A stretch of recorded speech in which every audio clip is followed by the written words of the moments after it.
கிரேக்கர் என்றும் இல்லையே, கிறிஸ்துவுக்குள் எல்லாமும் சமத்துவமே, கிறிஸ்துவுக்குள் எல்லாமும் சமத்துவமே.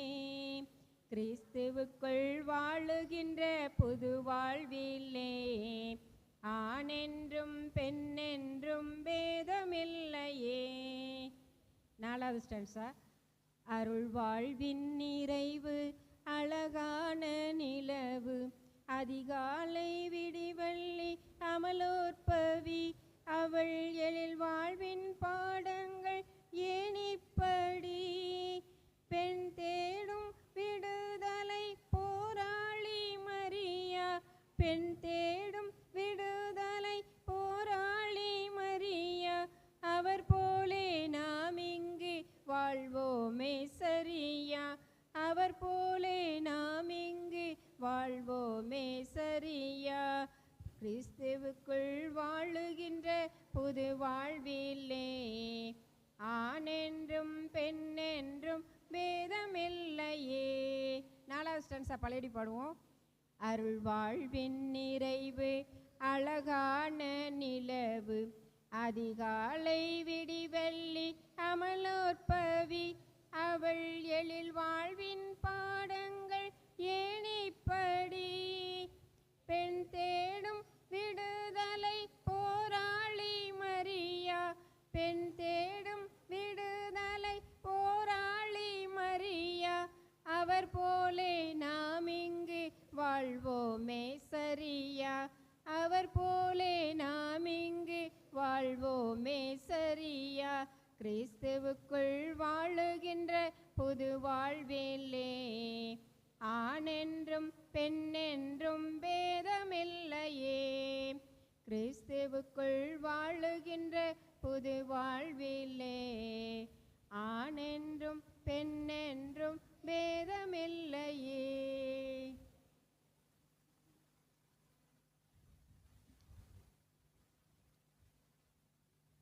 இப்போ பெண்கள் தினம் வந்து எப்படி ஆரம்பித்தாங்க, எப்படி கொண்டாட ஆரம்பித்தாங்க அப்படிங்கிறதெல்லாம் வந்து முதல்ல வந்து அருள் சகோதரி அவங்க வந்து சொன்னாங்க. அவங்க பேர் எனக்கு தெரியல, அவங்க நல்லா சொல்லிட்டாங்க நமக்கு. அதாவது 1920 தான் அந்த பெண்கள்லாம் வந்து நமக்குன்னு ஒரு தினத்தை கொண்டாடணும், நமக்குன்னு நிறைய சலுகைகள் வேணும் அப்படின்னு சொல்லி பெண்கள் எல்லாரும் நினைக்க ஆரம்பித்தாங்க. 1920 தான் அது ஆரம்பிச்சுது. அதுக்கப்புறம் வந்து அப்படியே படிப்படியாக நினச்சி கடைசியில் 1975 தான் மார்ச் 8 அகில உலக பெண்கள் தினமாக நம்ம ஒவ்வொரு வருஷமும் எல்லா நாட்டிலையுமே கொண்டாடுறாங்க. மார்ச் 8 வந்து நம்ம நாட்டில், தமிழ்நாட்டில் மட்டும் இல்லை, இந்தியாவில் மட்டும் இல்லை, அகில உலக பெண்கள் தினம். அப்போ அது வந்து நேற்று தான் வந்து அனுசரிக்கணும். நமக்கு வந்து இன்றைக்கி ஞாயிற்றுக்கிழமை வசதிப்படும் அப்படிங்கிறதுனால இன்றைக்கி வந்து நமக்கு மார்ச் 8 பெண்கள் தினமாக நம்ம வந்து கொண்டாடிக்கிட்டு இருக்கிறோம். அது எல்லாருக்குமே ஒரு மகிழ்ச்சியான ஒரு நிறைவான ஒரு விழா தான். இதை வந்து ஆக்சுவலாக நம்ம வந்து நமக்கு நாமே கொண்டாடிக்கிட்டு இருக்கக்கூடாது. இப்போ இன்றைக்கி வந்து ஒரு 4-5 சகோதரர்களும் வந்திருக்காங்க, அவங்க மரியாதை சேனையில் உள்ளவங்க ஆண்கள் வந்திருக்கிறாங்க. ஆனால் நம்ம அடுத்த வருஷம் நீங்கள் எப்படி கொண்டாடணும் அப்படின்னா, இங்கிட்டு பாதி பேர் முக்கால்வாசி பெண்கள் இருந்தாலும் இங்கிட்டும் ஆண்கள் உட்கார்ந்துருக்கணும். ஆண்கள் தான் நமக்கு விழா எடுக்கணும். நம்மளே நமக்கு விழா எடுத்து என்ன செய்ய போகிறோம்? கிச்சன்லேயும் நம்ம தான் வேலை பார்க்கோம், கடைசியில் விழா எடுக்கிறது நம்மளே நமக்கு எடுத்துக்கிறோம். நமக்கு அவங்க எடுத்தா என்ன? நீங்கள் உங்கள் வீட்டில் எல்லார்ட்டையும் போய் சொல்லணும், ஆண்கள் தினம்னு ஒன்று இருக்குது, அது நவம்பரில் வரும், அதை நம்ம எடுத்து செய்யணும். அப்படி ஒருவருக்கு ஒருவர் எடுத்து மாற்றி செய்யும்போது நமக்குள்ள ஒரு மகிழ்ச்சி பிறக்கும், அவங்களையும் நம்ம ஒன்று சேர்த்துக்கிற மாதிரி ஆயிரும். இப்போ இது வந்து சில பேர் வந்து மகளிர் தினத்தை பற்றி பேச சொன்னால் ஆண்களை பற்றி குறை சொல்லுவாங்க. ஆனால் நான் எங்கே போனாலும் ஆண்களை பற்றி குறை சொல்லலை, ஆனால் சில விஷயங்களை சொல்லுவேன். இப்போ நம்ம சிலுவை பாதையை எடுத்துக்கிட்டோம், சிலுவை பாதை சொல்கிறோம், நம்ம வந்து ஒவ்வொரு நாளும் தினமும் 2 சிலுவை பாதை 3 சிலுவை பாதை சொல்கிறவங்கலாம் இருக்கிறாங்க. அதற்குரிய பலனை நம்ம அனுபவிக்கிறோம். ஆனால் நான் ஒரு ஜாலியாக சில இடங்களில் போகிற இடங்கள்ல சிலுவை பாதையை பற்றி சொல்லுவேன். அவள் சொல்லும்போது எல்லாம் விழுந்து சிரிப்பாங்க. என்ன அப்படின்னா, முதல் ஸ்தலத்திலேயே வந்து பிலாத்து வந்து இயேசு வந்து தீர்ப்பிடுறதுக்காக எல்லாரும் கொண்டாந்து நிப்பாட்டுறாங்க. அப்போ முதல் ஸ்தலத்திலே வந்து பிலாத்து வந்து தீர்ப்பு இது யார் அப்படின்னு சொல்லி கேட்பார். எல்லாம் உங்கள் கூட இருந்தவர் தானே அப்படி இப்படின்னு எல்லாம் சொல்லி பார்ப்பார்.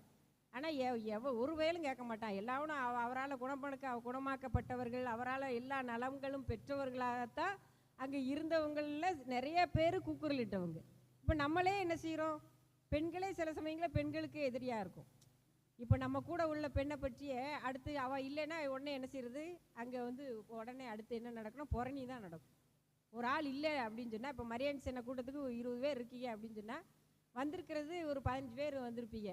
ஆனால் வராத அந்த 5 பேரை பற்றி தான் அந்த 10-15 பேர் பேசிக்கிட்டு இருப்பீங்க. முடியல கூட்டம் முதல்ல வந்து மாதாவே எல்லாம் சொல்லி, கிருதயத்து மாதாவே எங்களுக்கு இறக்கமாயிரும், எல்லாம் தாயே, எல்லாம் மரியே, தயாபரியே எல்லாம் சொல்லிட்டு கடைசியில் நம்ம கூட இருக்கிற மாதாவை பற்றி தான் என்ன செய்வோம், அந்த மாதா அப்படி செய்யுது, அது வந்தால் காணிக்க போட மடைக்கு அப்படின்னு நம்ம சொல்லிக்கிட்டு இருப்போம். அதெல்லாம் வந்து ரொம்ப ரொம்ப என்னது தவறான விஷயம். மாதா வந்து அந்த மாதிரி காரியங்களை செய்யவே இல்லை. மாதா எங்கேயாவது ஒரு தவறாக யாராவது பற்றி பேசுனாங்க அப்படின்னு சொல்லி எங்கேயாவது இருக்கா? எந்த இதுலையுமே பைபிளில் கிடையாது. சூசேப்பர் ஒரு ஆண் வந்து ஒரு மனைவியை பற்றி ஜட்ஜு பண்ணுவாங்க. ஒவ்வொரு ஆணும் இப்போ உங்கள் வீட்டுக்காரரே உங்களை பற்றி ஒரு ஜட்ஜ்மெண்ட் வச்சுருப்பார். அது நமக்கு அப்போ தெரியாது, இப்போ தெரியாது. என்ன, நம்ம எங்கிட்டாவது நம்ம இருக்கும்போது அவர் யார்கிட்டையாவது சொல்லிக்கிட்டு இருப்பார் நம்மளை பற்றி. அப்போ நம்ம அதை சொன்னதை கேட்டு நம்ம என்ன செய்வோம், அதுக்கு அவர்கிட்ட போய் சண்டை போட்டுக்கிட்டு இருப்போம். என்ன எதுக்கு அப்படி சொன்னீங்க, எங்கள் அம்மா வந்திருக்கும் போது இப்படி சொல்லிட்டீங்க, எங்கள் அப்பா வந்திருக்கும் போது இப்படி சொல்லிட்டீங்க, எங்கள் அக்காவை பற்றி இப்படி பேசுதீங்க அப்படின்னு சொல்லிட்டு அவங்க அக்காவை பற்றி நம்ம 4-5 பேசுவோம். அப்போ அவருக்கு இன்னும் வந்து நம்ம அக்கா தங்கச்சி எல்லாத்தையும் கண்ட மாணிக்கு வாரி வீசுவார் நம்ம மேலே. நம்ம உடனே பதிலுக்கு வீசுவோம். கடைசியில் பக்கத்து வீட்டுக்காரங்க சுற்றி உள்ளவங்க எல்லாரும் வந்து வீட்டில் நின்று அசிங்கப்படுறது தான் மிச்சம். நம்ம என்ன செய்யணும், அவங்க அக்கா நம்ம மேலே, அவங்க அக்கா வந்து நமக்கு எதிராகவே நமக்கு தப்பு செஞ்சாலுமே நம்ம என்ன செய்யணும், அவங்க அக்காவுக்கு 4 சேலை எடுத்து கொடுத்துருவோம். நம்ம எடுத்து கெட்டுதோமோ இல்லையோ அவங்க அக்காவுக்கு 2 சேலை எடுத்து கொடுத்துருவோம். எங்கள் வீட்டில் எங்கள் அண்ணி அப்படித்தான் செய்யும். நாங்கள் 5 பேர் பொம்பளை பிள்ளைங்க. நான் உண்மையை ஒத்துக்கிறேன். நானும் ஒன்றும் புனிதன்னு நான் சொல்லலை. நாங்களும் அப்படி தான் பேசுவோம். எங்கள் அண்ணி இல்லைன்னா உடனே எங்கள் அண்ணி எப்படி தான் குசு குசுன்னு நாங்கள் அக்கா தங்கச்சி 5 பேர் உட்காந்து, 2 அண்ணி இருக்காங்க எங்களுக்கு, 2 அண்ணன் எனக்கு. நாங்கள் 5 பொம்பளை பிள்ளைங்க. மூத்த அக்கா சிஸ்டர், அதுவும் சேர்ந்து பேசும். நான் சொல்லுவேன், நீ சிஸ்டர், நீ பேசாமல் தனியாக போ அப்படின்னு சொல்லுவேன். அப்போ அதுவும் சேர்ந்து, ஆமாடி அப்படி செய்கிறாடி, நான் வீட்டுக்கு போயிருந்தேன்டி, காப்பி போட மாட்டேக்கா கடைசியில் தொராசு தான் வந்து காப்பி போட்டான். தொராசு யாருன்னா எங்கள் அண்ணன், அவன் தான் வந்து காப்பி போட்டான். சரி, எங்கள் அக்கா வந்திருக்கா, சிஸ்டர் வந்திருக்காங்க, ஒரு பிரியாணி வை அப்படின்னு அவன் ரூம்குள்ளே எங்கள் அண்ணிகிட்ட சொல்லிக்கிட்டு இருக்கான். அவள் சொல்லுதா, பிரியாணியை நீங்கள் வைங்க, எனக்கெல்லாம் கால் வலிக்கு அப்படின்ட்டு ரூம்குள்ளே போய் படுத்துக்கிட்டாடி. அப்புறம் கடைசியில் அவன் தான் வெங்காயத்தை மட்டும் வேலைக்காரி வெட்டி வச்சுட்டு போயிருந்தா, அவன் தான் நெய்யை ஊற்றி வெங்காயத்தை போட்டு வதக்கி தக்காளி எல்லாம் போட்டு வதக்கினா. பிறகு நான் தான் பார்த்தேன், சரி சிக்கனையாவது கழுவி கொடுப்போம் அப்படின்னு சொல்லிட்டு சிக்கனை கழுவி கொடுத்தேன். எல்லாம் செஞ்சு 2 பேர் பிரியாணி செஞ்சு தயிர் வெங்காயம் போட்டு முடித்தோடனே ரூம்லேருந்து, என்ன அண்ணி சாப்பிட்டீங்களா அப்படின்ட்டு வாராடி அப்படின்னு எங்கள் அக்கா சொல்லுதேன். நான் சொன்னேன், நீ எல்லாம் ஒரு சிஸ்டரா, பேசாமல் இருக்கா, அண்ணி இப்போ என்ன ஒரு கால் வலிச்சிருக்கும் போய் படுத்துருப்பாங்க அப்படின்னு நான் சொன்னேன். இப்படி ஒவ்வொருத்தரும் என்ன செய்கிறோம், நாங்கள் 5 பேர் என்ன செய்வோம், அவங்க 2 பேர்த்தையும் இல்லாத போல அவங்க 2 என்ன செய்வாங்க, அவங்க 2 ஒன்று சேர்ந்துக்கிடுவாங்க. சேர்ந்துக்கிட்டு எங்களை 5 பேர்த்தையும் அவங்க கிளின்னு தனியாக உட்காந்து கிழிச்சிக்கிட்டு இருப்பாங்க. அப்புறம் கடைசியில் பார்த்தா, ஆனால் எல்லோரும் என்ன செய்வோம், ஃபோட்டோ எடுக்கும்போது ஃபோட்டோ எடுப்போம், குடும்ப ஃபோட்டோ எடுப்போம். நாங்கள் 7 பேர் மட்டும்தான் நிற்போம். அண்ணி வீட்டுக்கு வந்தவங்க எல்லாத்தையும் விரட்டி விட்டுருவோம். நாங்கள் 7 பேர் நின்று எடுத்த பிறகு தான் நீங்களாம் உள்ளே வரணும் அப்படின்ட்டுருவோம். அவ்வளோ ஒற்றுமையாக இருப்போம். ஆனால் எல்லோரும் கண்ணு போட்டுறாதீங்க அதுக்காக. என்ன அதாவது அது எதுக்கு சொல்கிறேன் அப்படின்னு சொன்னால், பெண்கள் தான் பெண்களுக்கு எதிரியாக இருக்கக்கூடாது. இப்போ நான் வந்தவொடனே உங்களை எல்லாரையும் பார்த்துக்கிட்டு, இது என்ன பேய் கூட்டங்களா, பிசாசு கூட்டங்களா, புரணி பேசுகிற கூட்டங்களா அப்படின்னு சொன்னால் நீங்கள் என் பேச்சை கேட்பீங்களா? ஒருத்தருமே கேட்க மாட்டீங்க. அப்போதான் இது என்ன அந்த அம்மா வந்ததுலேருந்து நம்மளை பற்றியே குறை சொல்லிக்கிட்டு இருக்கு, என்ன இப்படி பேசுகிறீங்க, அப்படி செய்கிறீங்க அப்படின்னு சொல்லிட்டு, இது என்ன நல்லாவே இல்லை, இது சாமியார் கிடக்காரு, அவரை கூப்பிட்டா இருப்பார், பங்கு சாமியாரை தான் முதல்ல வையணும் அப்படின்ட்டு அவரை 2 வைவீங்க. இந்த அம்மாவை எங்கேருந்து பிடிச்சாங்க அப்படின்னு சொல்லி. ஆனால் நான் வந்தவொடனே உங்களை என்ன சொன்னேன், மாதான்னு சொல்லிட்டேன். அப்போ மாதான்னு சொன்னால் சாப்பிட்ட பிறகு கூட நம்ம இருப்போம்னு நினைப்பீங்க. நினைக்கீங்களா இல்லையா? உண்மையிலே நினைக்கீங்களா இல்லையா? சாப்பிட்ட பிறகு கூட இருந்து 2-3 கேம்ஸ் வச்சா நல்லாயிருக்கும், நல்லா விளையாண்டுட்டு போகும்னு நினைப்பீங்க. நான் வைப்பேன். ஆனால் நீங்கள் இருக்க ரெடியாக இருந்தால் நான் வைக்க ரெடியாக இருக்கேன். ஜாலியாக இருக்கலாம். மகளிர் தினம்னா சும்மா நின்று இப்படி பேசிக்கிட்டு இருக்கிறதுக்கா, கோயிலுக்குள்ளே உட்காந்துட்டு தியானம் தான். தியானமாக வைக்கக்கூடாது. இதை முதல்ல இதை வந்து தியானம் சொல்லவே கூடாது. மகளிர் தினம்னா மகிழ்ச்சியாக இருக்கணும். நம்ம எல்லாரும் எப்போ பார்த்தாலும் வீட்லேயும் தியானம் தான். வீட்டுக்காரர் ஒரே எப்போ பார்த்தாலும், நீ சோறு வாங்கிட்டியா, காப்பி வச்சிட்டியா, காப்பியை கொண்டா, ஜன்னலாட பூட்டு, இந்த கதவை போட்டு ஊருக்கு கிளம்புறோம்னா எல்லாம் நம்ம தான் செய்யணும். அவர் ஏறி உட்காந்துருவார். கார் இருந்துன்னா கார் வண்டியில் போய் நின்றுக்கிட்டு இப்படியே வெளியே யார் போகிறா வாரா, எவன் நம்ம வீட்டை பார்த்துக்கிட்டு போகிறான் அப்படின்னு அவர் பார்த்துக்கிட்டு இருப்பார். புரியுதா? எல்லாம் செய்கிறதெல்லாம் யார்? நம்ம. ஆனால் இன்றைக்கி என்ன செய்யணும்? எல்லோரும் ஜாலியாக இருக்கணும். இப்படி உட்காந்து இந்த மரியாதை சேர்ந்த டேக்கையும் போட்டுக்கிட்டு உட்காந்து கேட்டுக்கிட்டு இருக்கிறது எனக்கு இது உண்மையிலே எனக்கு இது பிடிக்கவே இல்லை, ஒவ்வொவே இல்லை எனக்கு. நான் அடுத்த தடவை சாமியார்ட்ட சொல்லிடுவேன், நீங்கள் இப்படி ஒரு கோயிலுக்குள்ள வச்சு ஒரு கூட்டத்தை வச்சிங்கன்னா நான் வரலன்றுவேன். சரியா? அதாவது மகளிர் தினம் எதுக்கு கொண்டாடுறோம் அப்படின்னா, நம்ம கவலைகளெல்லாம் மறந்து ஆண்கள்லாம் என்ன செய்கிறாங்க, தண்ணி அடிக்காங்க. இப்போ பொம்பளை பிள்ளைகளுமே தண்ணி அடிக்குன்னு சொல்கிறாங்க. ஆனால் இது நம்ம ஊருக்கு இன்னும் வந்திருக்காதுன்னு நான் நம்புகிறேன். அதனால் உங்களையெல்லாம் நான் சந்தேகப்படலை.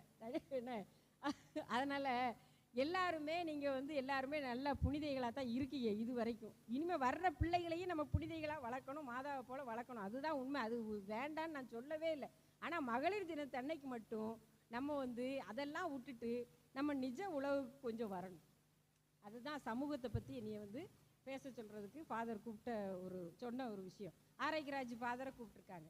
ஐயோ, இந்த சாமியாரை ஏன் கூப்பிட்டாங்க? நான் வந்த உடனே எனக்கு அப்படியே தலையில் அடித்து அலனும் போல் இருந்தது. அவர் போயிட்டார், பூச வைக்க போயிட்டார், அதனால் கேட்க மாட்டார். அதனால் அதாவது மகளிர் தினம் அப்படின்னு சொன்னால் பெண்களை தான் கூப்பிடணும், பெண்களை தான் சிறப்பிக்கணும். உங்களில் ஒருத்தரை பேச கூப்பிட்டு முன்னாடி உட்கார வைக்கணும். உங்களை ஒருத்தரை இன்னைக்கு தலைவியை தேர்ந்தெடுத்து முன்னாடி உட்கார வைக்கணும். புரியுதா? 2 பிள்ளைய நான் முன்னாடி சங்கரன் கோயிலில் போய் வட்டார அளவில் கூட்டம் வச்சேன். அப்போ அங்கே போன உடனே நான் என்ன செஞ்சேன் அப்படின்னா, 3 பெண்களை தேர்ந்தெடுத்தேன். 3 கேள்வி கேட்டேன். 3 பேர் பதில் சொன்னாங்க. அவங்க 3 பேரையும் கூப்பிட்டு முன்னாடி உட்கார வச்சுட்டேன். நான் இங்கே போய் உட்காந்துக்கிட்டேன். அன்னைக்கு அவங்கள தான் பேச சொன்னேன். அதுதான் முக்கியம். ஒரு ஆலயத்துக்குள்ளே வச்சு செஞ்சாலுமே இன்னைக்கு நம்ம செய்யலாம். நான் இன்னைக்கு வழக்கமாக தவசு காலம்னா பூ வைக்க மாட்டேன். சரி ஆண்டவரே, இன்னைக்கு ஒரு நாளைக்கு பூ வச்சுக்கிறேன், மகளிர் தினத்துக்கு போகிறேன் அப்படின்ட்டு பிளாஸ்டிக் பூ வச்சுக்கிறேன் ஆண்டவர் அப்படின்னு சொல்லிட்டு ஒரு பிளாஸ்டிக் பூ எடுத்து வச்சுக்கிட்டு வந்தேன். அதாவது இன்னைக்கு உங்களெல்லாம் பார்த்து நான் மகிழ்ச்சியாக இருக்கணும்.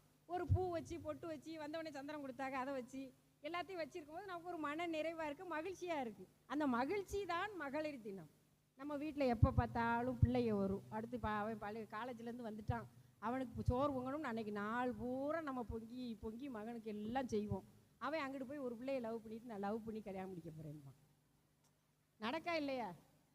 இப்போ உள்ள பிள்ளைகள்லாம் என்ன சொல்லுது, எல்லாருமே லவ் பண்ணி தானே நம்ம கல்யாணம் முடிக்க, என்னையா மட்டும் ஏமா நீ வேண்டாங்க அப்படிமா. ஆம்பளை பிள்ளைங்கன்னா அப்படி தான் இருக்குது. பொம்பளை பிள்ளைகளாவது நம்ம கூட உட்காந்துக்கிட்டு இருக்கு. இப்போ அதுவும் கொஞ்சம் சொல்ல ஆரம்பிக்குது. புரியுதா? ஆனால் அதை இப்போயே நம்ம என்ன செய்யணும், நம்ம கண்ட்ரோலுக்குள்ளே கொண்டு வரணும்.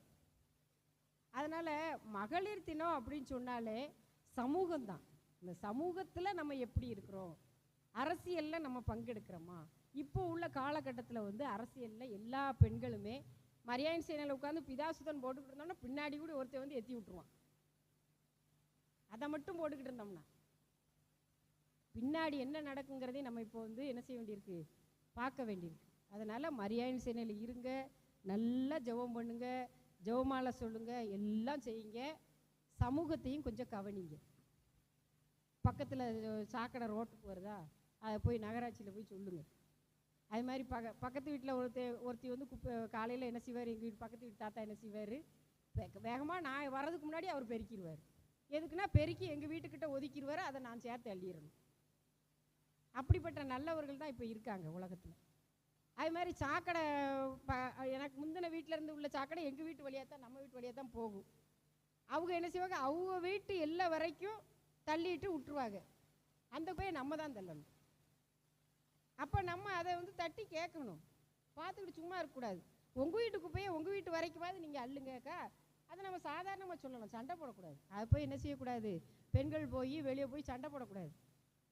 நம்ம அந்த சாக்கடையை நீங்கள் அங்கே அள்ளிருங்கக்கா அப்படின்னா அங்கே உள்ள மண் இங்கே எங்கள் வீட்டுக்கு வரும், எங்கள் வீட்டில் உள்ள மண் அப்படியே அதையும் சேர்ந்து அங்கே போகும். கடைசியில் மொத்தத்துக்கு அடைச்சிக்கிடும், ட்ரைனேஜே போகாமல் மொத்தத்துக்கு கடைசியில் எல்லாருமே என்ன செய்வாங்க, சங்கடப்படுவாங்க. அதுக்கு அவரார் வீட்டுக்கு முன்னாடி உள்ளதை அவரார் அள்ளிடணும். அது மாதிரி அதை போய் பக்கத்தில் உள்ளவங்ககிட்ட சொல்லணும். ரோடு சரியில்லைன்னா சொல்லணும், ரோடு போடலைன்னா போய் நான் எல்லா தெருவில் உள்ள எல்லா பெண்களுமா சேர்ந்து போய் அமைதியான முறையில் ஆர்ப்பாட்டம் இல்லாமல் போய் சொல்லணும். எழுதி கொடுக்கலாம், மனு எழுதி கொடுக்கலாம். அந்த மாதிரி செயல்களையும் நம்ம செய்யணும். அது ரொம்ப ரொம்ப இப்போ வந்து ரொம்ப அவசிய தேவையாக இருக்குது. ஆனால் இப்போ நிறைய பெண்கள் வந்து அதை செய்கிறாங்க, இல்லைன்னு சொல்லலை. ஆனால் முக்கால்வாசி நம்ம கத்தோலிக்க கிறிஸ்தவ பெண்கள் நான் அதுக்கு வரல. ஒரு கால்வாசி தான் இப்போ வந்து கவுன்சிலராக நிற்க எல்லாத்துக்கும் ரெடியாக இருக்கிறாங்க. ஆனால் நம்ம எல்லாமே திருச்சபையில் உள்ள எல்லா பெண்களுமே இப்போ வந்து நான் பெரிய பெரிய கூட்டங்களுக்கெல்லாம் திருச்சியில் கூட்டம் நடக்கும், அதுக்கெல்லாம் போவேன். அங்கெல்லாம் என்ன சொல்கிறாங்கன்னா, அரசியல் பங்கேற்பு என்பது பெண்களுக்கு மிகவும் முக்கியத்துவம் வாய்ந்ததாக கருதப்படுகிறது. ஏன்னா இப்போ வந்து வந்த பிரிவினை சக்திகள் நிறைய பேர் மற்ற மாநிலங்கள், இப்போ முக்கியமாக இப்போ சத்தீஸ்கர் மாநிலத்தை தேர்ந்தெடுத்து அங்கே அட்டாக் எல்லாம் நடக்குது. யாரும் ஃப்ரீயாக ஜெபம் பண்ண போக முடியாது, ஃபாதர்ஸ் அங்கி போட்டுக்கிட்டு போய் பூசை வைக்க போக முடியாது. இப்படி நிலைமைகள்லாம் இருக்குது. அப்போ நம்ம வந்து வீர பெண்மணிகளாக நம்ம வந்து மாற வேண்டிய கட்டாயத்தில் இருக்கிறோம். மாதாவும் ஒரு வீர பெண்மணி தான்.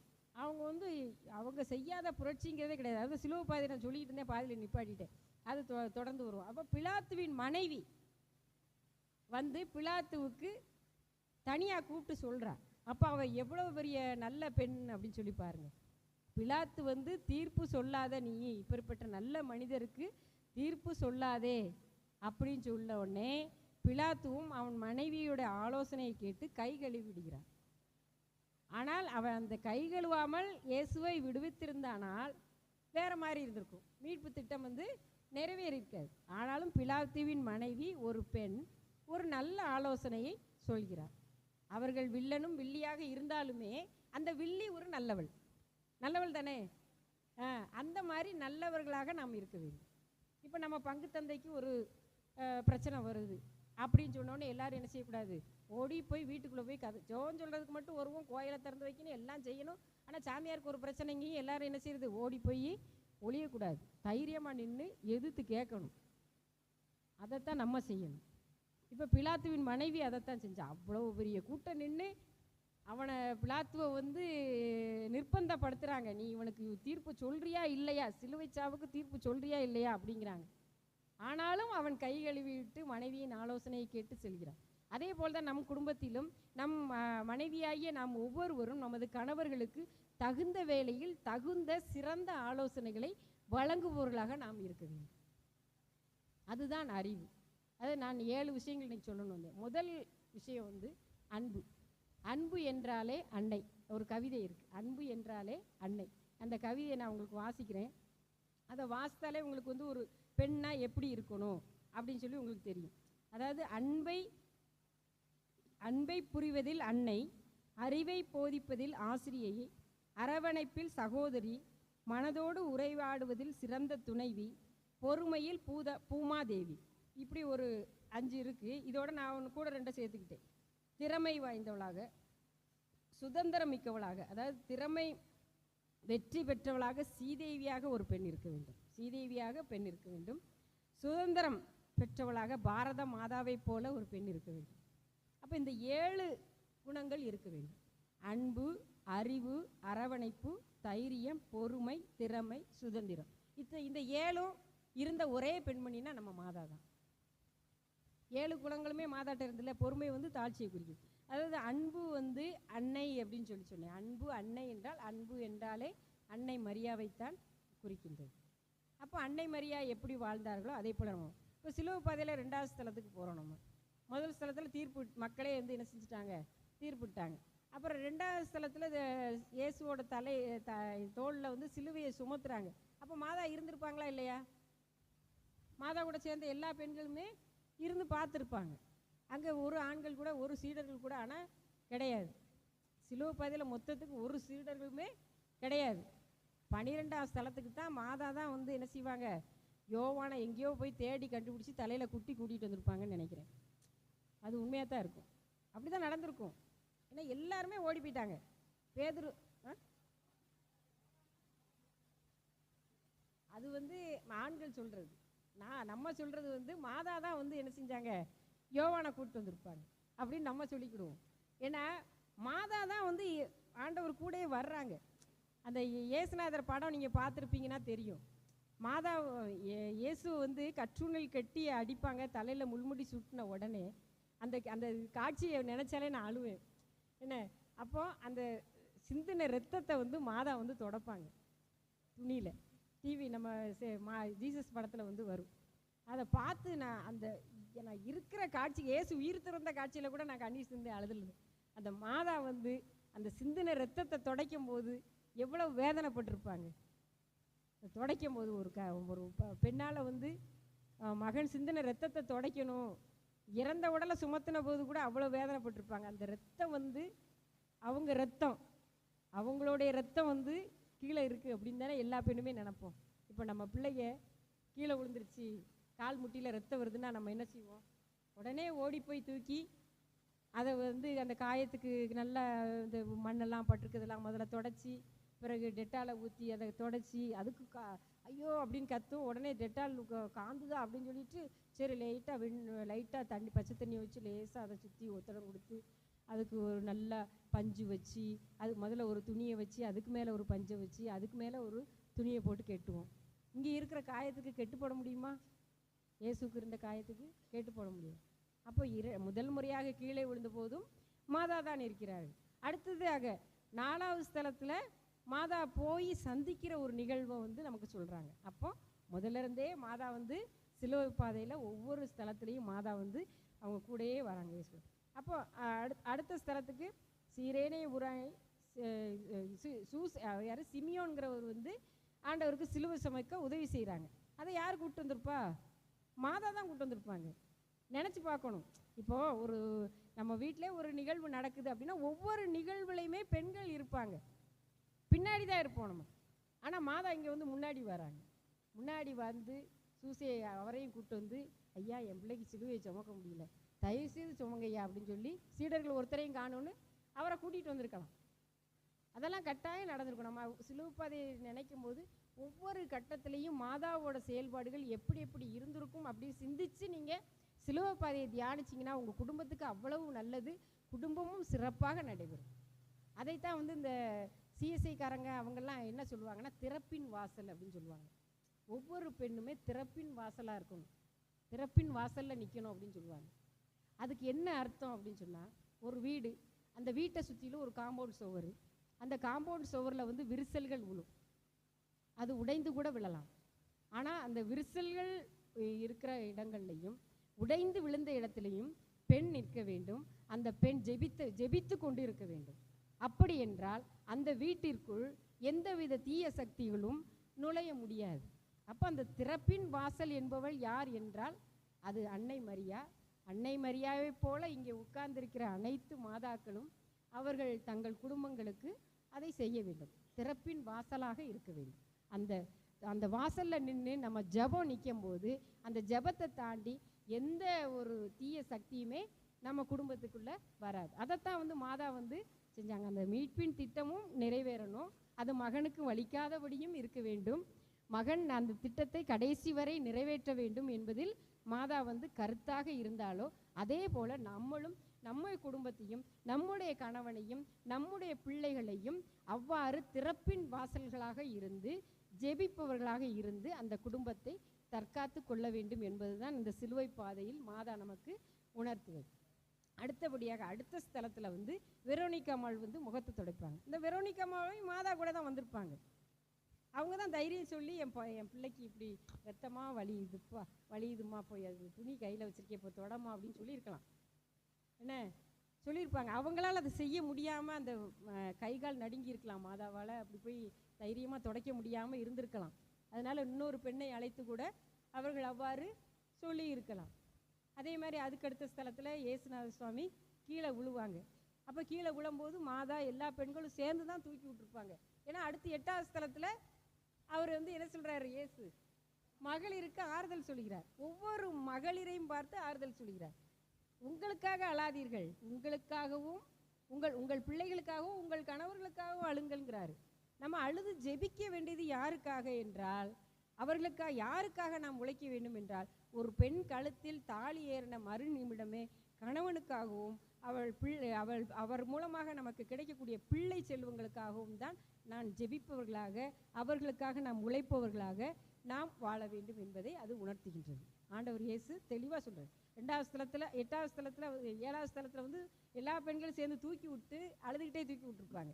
அதனால தான் அவர் ஆறுதல் சொல்கிறார். நம்ம எல்லாரும் முக்காடை போட்டுக்கிட்டு ஆண்டவர் இயேசு பாடுபட்ட 8ஆம் ஸ்தலம் எருசலேம் மகளிருக்கு ஆறுதல் சொல்கிறார் அப்படின்னு ஒருத்தவங்க வாசிப்பாங்க. எப்படி சும்மாவா ஆறுதல் சொல்கிறாரு? முந்தின ஸ்தலத்தில் தூக்கி விட்டுருக்காங்க. யார் தூக்கி விட்டது? மாதாவோட சேர்ந்து எல்லா பெண்களும் தூக்கி விட போய் ஆண்டவர் இயேசு அவர்களுக்கு ஆறுதல் சொல்கிறார். சும்மா நின்றுக்கிட்டு இருக்க பொம்பளைகளை பார்த்துக்கிட்டு நீங்கள் எல்லாம் வந்திருக்கீங்க, சும்மா யாராவது வெளியிலேருந்து வந்தவங்களை பார்த்து நான் பேச முடியுமா? உங்களுக்கு எல்லாம் மாதாவை பற்றி தெரியுது, இயேசுவை பற்றி தெரியுது, ஈஸியாக நான் பேசிடுவேன். அப்போ கூட பயணிக்கிறவர்களை பார்த்து தான் ஆண்டவர் இயேசு வந்து சொல்கிறார். அப்போ அதுதான் அந்த பெண்களை எல்லாம் பார்த்து நீங்கள் திறப்பின் வாசல்களாக இருங்கள்.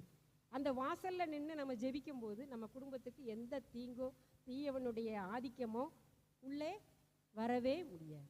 அதனால தான் எல்லாரும் காலையில் ஜெபம் பண்ணுங்க, ஜெபமாலை சொல்லுங்க, எல்லாம் சொல்கிறது அதுக்கு தான், நமக்காக இல்லை.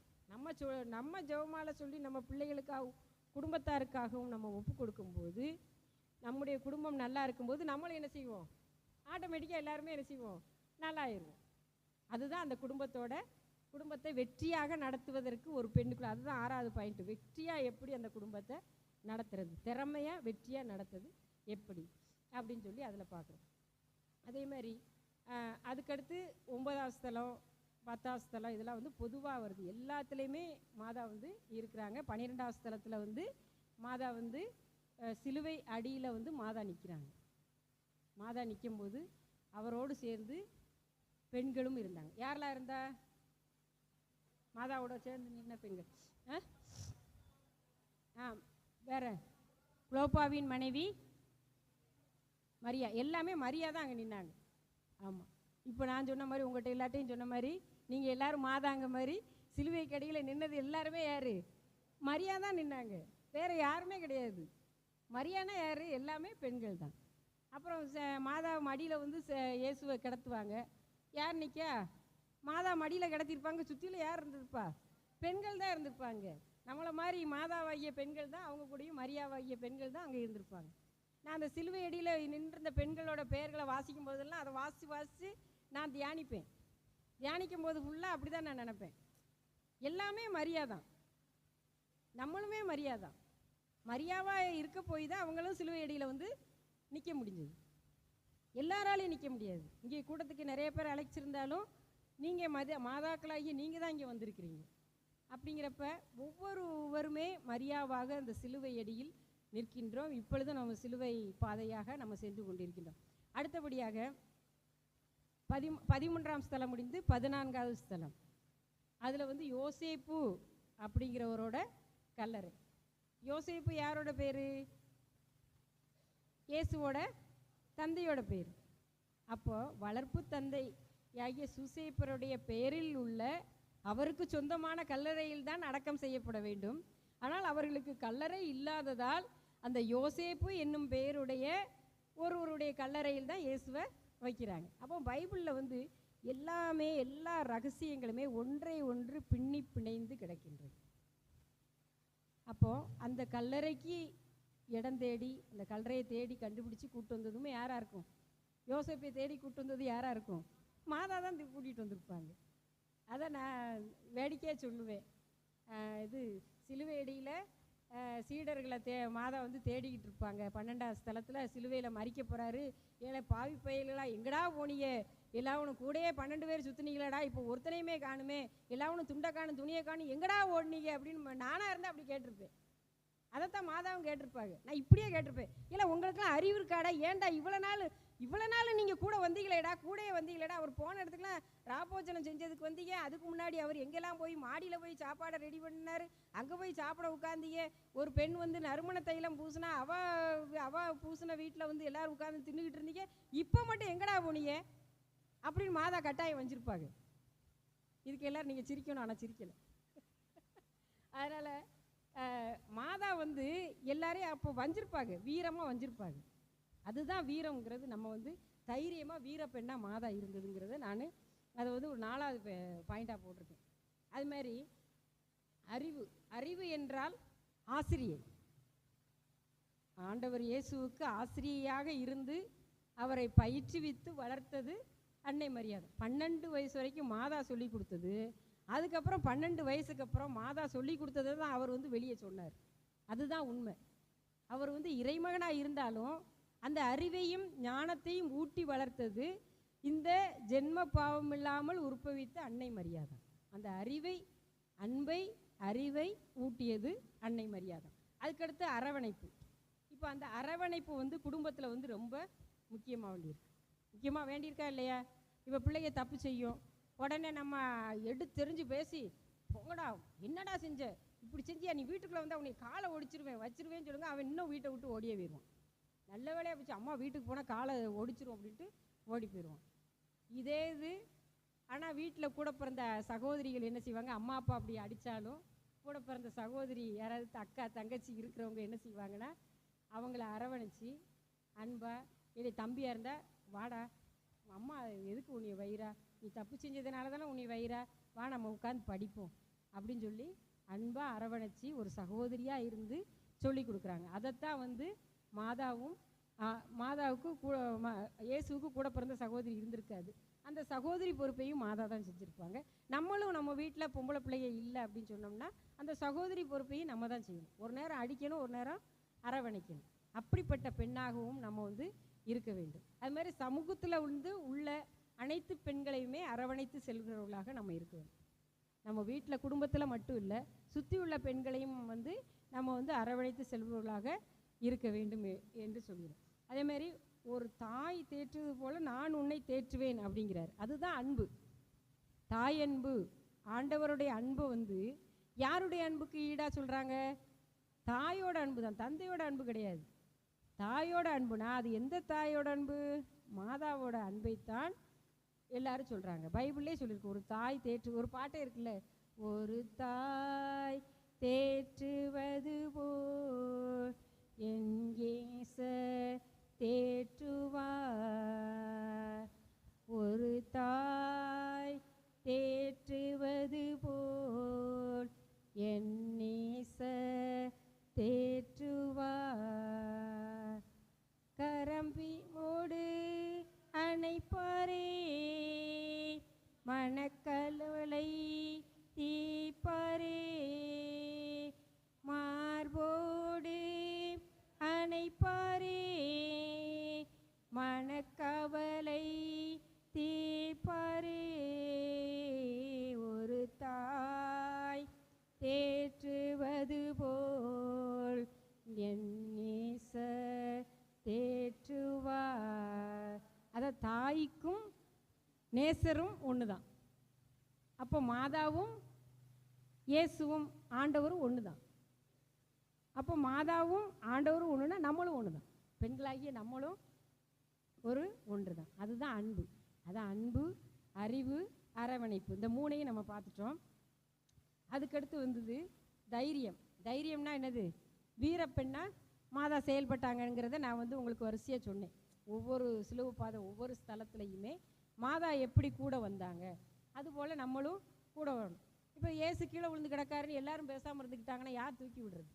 அங்கே யார் தூக்கி விட்டாங்கன்னு இல்லை. ஏசு முதல் முறையாக கீழே விழுந்தார், இரண்டாம் முறையாக கீழே விழுந்தார், மூன்றாம் முறையாக கீழே விழுந்தார்னு இருக்கே தவிர யார் தூக்கி விட்டாங்கன்னு இல்லை.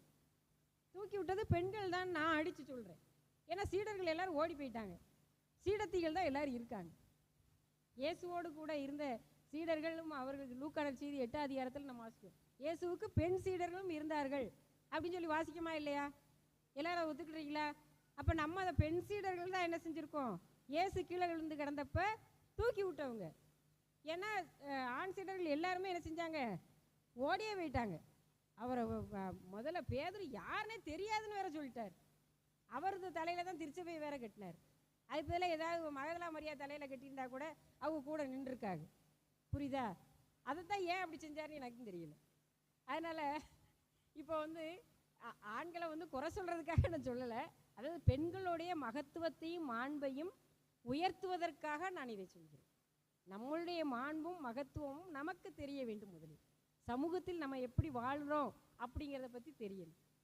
இப்போ நான் போனேன் அப்படின்னு சொன்னால், இப்போ எங்கள் வீட்டில் எங்கள் ஊரில் வந்து யாரை கேட்டாலும் அமளி யார் அப்படின்னு சொன்னால் அமலதாஸோட மனைவி அமளின்னு சொல்ல மாட்டாங்க, அமளியோட கணவர் அமலதாஸ் அப்படின்னு சொல்லுவாங்க.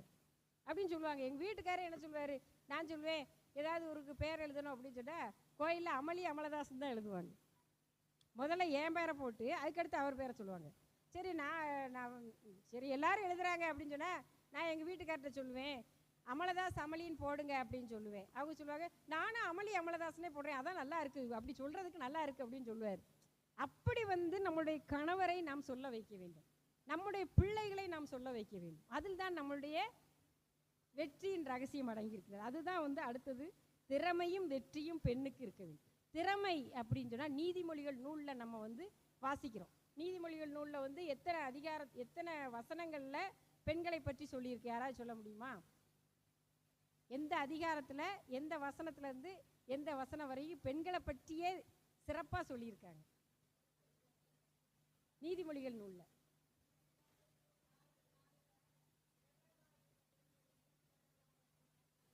அது நீதி தலைவராக இருந்ததாக நீதி தலைவர்கள் நூலில் தேபேராளுங்கிற பெண்ணு இருந்தாங்க, அது உண்மை, நான் ஒத்துக்கிறேன். அதில் எத்தனை அதிகாரத்துலேருந்து எத்தனை 30, அதாவது நீதிமொழிகள் 31 எத்தனை வசனம், எத்தனை வசனம் இருக்குது? மொத்தம் எத்தனை வசனத்தில் பெண்ணை பற்றி பெண்களுக்கே தெரியவில்லை. எனக்கு அது ரொம்ப வருத்தமாக இருக்கு. சிஸ்டருக்கு தெரியுமா? 31 அதிகாரம், மொத்தம் எத்தனை வசனம் சொல்லியிருக்கு? அப்போ அதில் 10லேருந்து 31 வரைக்கும் சொல்லியிருக்காங்க. இதை நீங்கள் மனப்பாடமாக வச்சுருக்கணும். ஒவ்வொரு பெண்ணும் மனப்பாடமாக வைத்திருக்க வேண்டிய பகுதி என்னவென்றால், நீதிமொழிகள் நூல் அதிகாரம் 31 இறைவார்த்தைகள் 10 முதல் 31 முடிய எல்லா பெண்களுமே மனப்பாடம் செய்து கொள்ளுங்கள். இப்போ திருப்பாடல்களை எத்தனை பேருக்கு மனப்பாடமாக தெரியும்? திருப்பாடல்களில் ஒரு 5-6 திருப்பாடல் எனக்கு தெரியும். 23 ஓரளவுக்கு தெரியும். 91 எல்லாருக்கும் தெரியும். 34 ஆண்டவர் எவ்வளவு நல்லவர் என்று சுவைத்து பாருங்கள், ஆண்டவரை எக்காலமும் நான் போற்று. அப்படி திருப்பாடல்களையும் நீங்கள் மனப்பாடம் செய்ய வேண்டும். இந்த நீதிமொழி பெண்கள் முக்கியமாக இந்த நீதிமொழிகள் நூலில் 10லேருந்து 31 வரைக்கும் கட்டாயம் நீங்கள் டெய்லி 2 வசனத்தை மனப்பாடம் பண்ணுங்கள். நான் அன்னைக்கு சொல்கிறேன், குறித்து வச்சுக்கோங்க. நல்ல மனையாள் அப்படிங்கிறத அதில் ஒரு லைன் போட்டிருக்கோம். என்ன அப்படின்னு சொன்னால், திறமை வாய்ந்த பெண்கள் பலர் உண்டு, அவர்கள் அனைவரிலும் சிறந்தவள் நீயே என்று அவளது கணவன் அவளை மனமாற பாராட்டுவான். திறமை வாய்ந்த பெண்கள் பலர் உண்டு, ஆனாலும் அவர்களில் எல்லாம் நீ சிறந்தவள் நீயே அப்படின்னு சொல்லி. இப்போ இன்னைக்கு வந்திருக்க எல்லாருமே திறமைசாலி தான். நீங்கள் எல்லாருமே மாதான்னு சொல்லிட்டேன், நீங்கள் எல்லாருமே திறமைசாலின்னு சொல்லிட்டேன். ஆனால் யாருமே என்ன நெசையில் கைதட்ட மாட்டேங்கிங்க. கைதட்டுங்க முதல்ல. நம்ம எல்லாருமே திறமைசாலி தான். ஆனால் அதை யார் சொல்லணும்? நான் தான் திறமைசாலின்னு நான் சொல்லக்கூடாது, நம்ம வீட்டுக்காரர் சொல்லணும். நம்ம வீட்டுக்கார் என் மனைவி மாதிரி உண்டா, என் பொண்டாட்டி மாதிரி உண்டா அப்படின்னு சொல்லி அவர் நம்மளை வாழ்த்தணும். அப்படி நம்மளை வாழ்த்தும் போது சமூகம் நம்மை உற்று கவனிக்கும். ஏகா இந்த அக்கா இப்படியா, அவங்க வீட்டுக்காரரே வாழ்த்துற. ஆனால் வீட்டுக்கார்ட்ட வசவு வாங்குற பொம்பளையை எவனுமே மதிக்க மாட்டான். மதிப்பானா இல்லையா? மிதிக்கத்தான் செய்வான் ரோட்டுக்கு வந்தோம்னா. நம்ம வீட்டுக்காரரையும் நம்ம பிள்ளைகள் பெருமையையும் கண்ணும் கருத்துமாக நாம் காக்க வேண்டும், அவர்களை போற்ற வேண்டும். போற்றும்படி வாழச் செய்யும் ஒவ்வொரு பெண்ணையும் அவளது கணவன் மனமாற புகழ்வான். திறமை வாய்ந்த பெண்கள் பலர் இருந்தாலும் அவர்கள் அனைவரிலும் சிறந்தவள் நீயே என்று பாராட்டுவான். அப்படி பாராட்டு பெற்ற ஒரே பெண்மணி அன்னை மரியாதான். சூசையப்பட்ட பாராட்டு பெற்ற ஒரே பெண்மணி அன்னை மரியாதான் என்பதை நான் இந்த சபையில் வைத்து அடித்து சொல்கிறேன். மாதாவுக்கு இல்லாத திறமைகளே இல்லை. நான் சொன்ன இப்போ 7 திறமைகள் சொன்னேன். இந்த 7மே அன்னை மரியாட்ட நிறைவாக இருந்தது. அந்த 7 திறமைகளையுமே நீங்கள் வந்திருக்கின்ற நீங்கள் அனைவரும் பெறும்போது குடும்பத்திலும் சமூகத்திலும் அரசியலிலும் எங்கு சென்றாலும் நீங்களும் சிறப்பாக செயலாற்ற முடியும். பெரிய பெரிய பதவிகளையும் பொறுப்புகளையும் தலைமைத்துவ பயிற்சிகளையும் நீங்கள் பெற முடியும். திருச்சபையிலும் தலைமைத்துவத்தை பெறலாம். தலைவர் என்றாலே எப்படி இருக்கணும்? பணிவோடு தாழ்ச்சியோடு இருக்கும். அன்னை மரியாட்ட அது இருந்தது. அதனால தான் அவங்க சிலுவை பாதையில் பெண்களை வைத்துதான் சிலுவை பாதையை நகர்த்தி சென்றார்கள். பெண்களை வைத்துதான் மாதா ஆண்டவருக்கு துணையாக வழிநடத்தி சென்றார்கள்.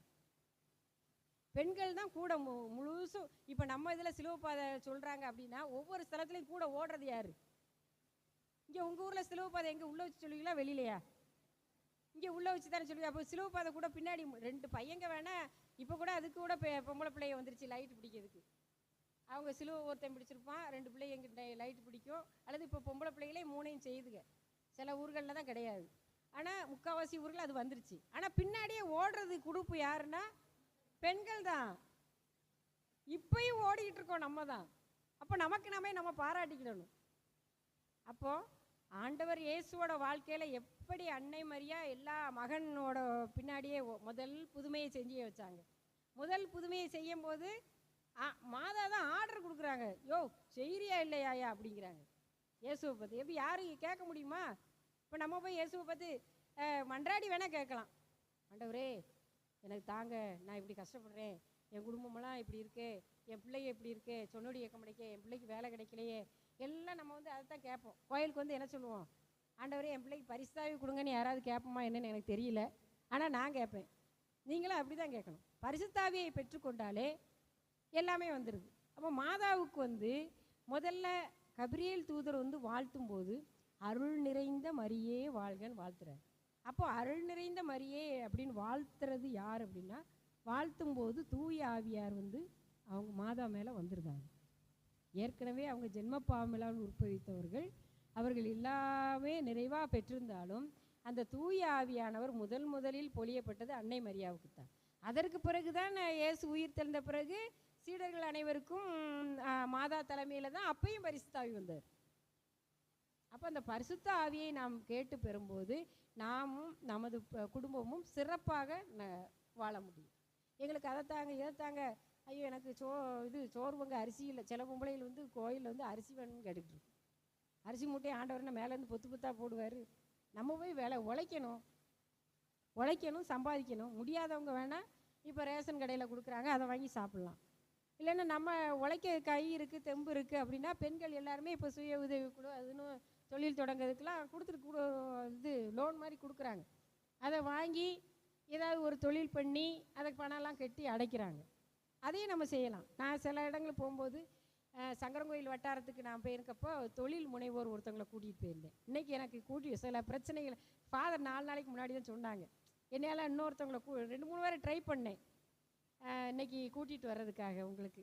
ஆனால் என்னால் முடியலை. ஒரு டைம் கொஞ்சம் முன்னாடி சொல்லியிருப்பாங்கன்னா அவங்க வேறு ஒரு இதில் புக் ஆகிட்டாங்க நேற்று. அதனால் ஒரு 2-3 பேரை என்னால் இன்றைக்கி கூட்டிகிட்டு வர முடியல. அப்போ ஒவ்வொருத்தருமே நம்ம தொழில் முனைவோராக இருக்கணும். மாதா என்ன தொழில் புரிஞ்சாங்க? தையல் தொழில் புரிஞ்சாங்க. மாதா சும்மா இருக்கலை, நெசவு. அந்த காலத்தில் மாதா இயேசுவுக்கே தையல் இல்லாத ஒரு ஆடையை நெஞ்சு கொடுத்துருக்காங்க. அப்போ சூசேப்பர் ஒரு தொழிலை செஞ்சுருக்காரு. அதுதான் உழைப்பு. அந்த உழைப்பு பெண்களுக்கு கட்டாயம் இருக்கணும். அதெல்லாம் இந்த திறமையில் வரும். அந்த உழைப்பு இருக்கும்போது, திறமையை வைத்து நாம் உழைக்கும்போது வெற்றி கட்டாயம் நிச்சயம் கிடைக்கும். அது மாதிரி மாதாவையுமே எல்லாம் எப்படி சொல்கிறாங்க, அந்த நம்ம தலைமுறை அட்டவணை நம்ம இதில் வாசிக்கிறோம். மத்தேயு நற்செய்தியில் தலைமுறை அட்டவணை வாசிக்கிறோம். தாவீது தலைமுறை அப்படிங்கிறோம். மாதாவா தாவீது தலைமுறையில் வந்தவங்க? மாதா கிடையாது, யோசேப்பு தான் தாவீதின் தலைமுறையில் வந்தவர். ஆனால் அங்கே சொல்லி இருப்பது மரியாவின் கணவர் யோசேப்பு. அது மாதிரி அமளியின் கணவர் அமலதாஸ். அது மாதிரி உங்கள் பேர் என்ன? லூர்துவின் கணவர் செல்டன் அப்படின்னு சொல்ல வைக்கணும். அவங்க லூர்துவின் கணவர் செல்டன். செல்டனின் மனைவி லூர்துன்னு எல்லாரும் சொல்லிடுவாங்க, ஊர் பூரா சொல்லிடும். லூர்து யார் அப்படின்னா அவள் செல்டனோட பொண்டாட்டி அப்படிம்பாங்க, சொல்லுவாங்களா இல்லையா? ஆனால் அதை நாம் எப்படி மாற்ற வேண்டும் என்றால், மாதாவுக்கு எப்படி தலைமுறை அட்டவணையில் மாதா இடம் பிடித்தார்களோ அவர்களுடைய நற்செயல்களாலும் நற்பண்புகளினாலும் மாதா அந்த நற்செயல்களையும் நற்பண்புகளையும் ஆடையாக அணிந்ததின் காரணமாக அவர் விவிலியத்திலேயே மரியாவின் கணவர் யோசேப்பு வழிமுறையில் வந்தவர் இயேசு கிறிஸ்து அப்படின்னுங்கிற இருக்கு. அதே மாதிரி லூர்துவின் கணவர் செல்டன் அப்படின்னு சொல்லி அவங்க பேர் எடுக்கணும். அவங்கள பார்த்தாலே தெரியுது அவங்க பொறுப்பாக இருக்கு. நீங்கள் என்ன வேலை செய்வீங்க? பிஎட் பிஎல்லா பிஏ படிச்சிருங்க. வீட்டில் இருக்கீங்களா? ஒர்க் பண்ணுறீங்க, என்ன ஒர்க் பண்ணுறீங்க? அவங்க ஒர்க் பண்ணுறாங்க. அப்போ அவங்க ஒர்க் பண்ணுற இடத்துல அவங்க நல்ல பேர் வாங்கி இவங்க பேரை சொல்லி அவங்க கணவர்னு சொல்ல வைக்கணும். எல்லா பெண்களுமே அப்படி ஒரு முடிவை எடுத்தால் எல்லாருமே மாதாக்கள் தான். புரியுதா? அந்த நிலைமைக்கு நாம் வர வேண்டும் அப்படின்னு ஒவ்வொரு பெண்ணும் நினைக்க வேண்டும். அப்பொழுதுதான் திருச்சபையை, சமூகத்தை, அரசியலை கட்டி எழுப்பக்கூடிய பெண்களாக நாம் மாற முடியும். சரி, ஒரேடியாக பேசிக்கிட்டே இருந்தால் போர் அடிச்சிடும். இப்போ இன்னும் ஒரு பாட்டு பாடலாமா அல்லது கேள்விகள் கேட்டு பரிசு கொடுப்போமா? கொஞ்ச நேரம் ஒரு 10 நிமிஷம் கேள்வி கேட்கட்டுமா? கேள்வி கேட்டு நான் ஒரு புக்கு கொண்டு வந்திருக்கேன். அதாவது பரிசு கொடுக்க என்னன்னு தேடினேன். நான் எங்கள் அப்பா கொஞ்சம் உடல்நிலை சரியில்லாதனால அவங்கள கவனிச்சிட்டு அலைஞ்சிட்டு இருந்தேன். எங்கள் அப்பா பரலோக வாழ்வு அப்படின்னு ஒரு தமிழ் புக் எழுதியிருந்தாங்க. அந்த புக்கை மணிவளன் ஃபாதர் சேஸ் சபை அவங்க மொழிபெயர்த்துக்காங்க ஆங்கிலத்தில். அதாவது நம்முடைய பிள்ளைகளுக்கும் பரலோக வாழ்வு என்றால் என்ன அப்படிங்கிறது தெரியணும். அதில் தெளிவாக இப்போ உள்ள பிள்ளைகளுக்கு தமிழ் எல்லாம் இங்கிலீஷ் மீடியத்தில் படிக்க வைக்கிறோம். தமிழ் புக்கை கொடுத்தா வாசிக்காதனால இங்கிலீஷ் புக் கொண்டு வந்திருக்கேன். உங்களுக்கு எல்லாருக்குமே பரலோக வாழ்வு என்னன்னு தெரியும், ஆனால் பிள்ளைகளுக்கு தெரிஞ்சிருக்காது. அதை நீங்கள் பிள்ளைகள்கிட்ட கொடுத்து வாசிக்க சொல்லுங்கள். அதில் நம்ம எப்படி இந்த உலகத்தில் வாழணும், அப்போ எப்படி இந்த முடிவில்லாத வாழ்வுக்கு அடைய முடியும். எங்கள் அப்பா எப்போ பார்த்தாலும் சொல்லிக்கிட்டே இருப்பாங்க, we are the citizens of heaven, பிலிப்பியர் 3:20. பரலோகமே நமது நிரந்தர குடியிருப்பு, விண்ணகமே நமது தாய்நாடு, இது புது மொழிபெயர்ப்பு அப்படின்னு சொல்லுவாங்க எங்கள் அப்பா. அதனால் எனக்கு சொந்த ஊர் கழுகுமலை. எங்கள் வீட்டுக்கார் தான் கருத்தப்புலியூர். அவங்க சொல்கிறதுனால எல்லாருமே அவங்கள முடிவில்லாத வாழ்வு தாத்தா அப்படின்னா தான் எங்கள் அப்பாவை தெரியும். எப்போ பார்த்தாலும் முடிவில்லாத வாழ்வு தான் சொல்லுவாங்க. நிலைவாழ்வை நோக்கி தான் நமது பயணம் இருக்கிறது. நிலைவாழ்வை நோக்கி நமது பயணத்தை தொடர்வதற்கு மாதா தான் முன்மாதிரியாக நமக்கு இருக்கிறார்கள். இப்போ நான் கேள்விக்கு வரேன். பதில் தெரிஞ்சவங்க கை தூக்குங்க. எந்திரிச்சு நின்று சொல்ல முடியும்னா எந்திரிச்சு நின்று சொல்லுங்கள். அட் அ டைம் ஒரு ஆள் தான் சொல்லணும். என்ன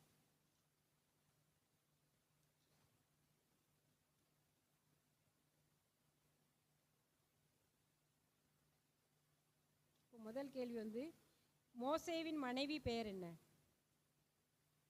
மோசேயின் மனைவி பெயர் பைபிளை பார்த்துலான்னு சொல்லலாம். எப்படியும் சொன்னா சரி. மிரியம் கிடையாது.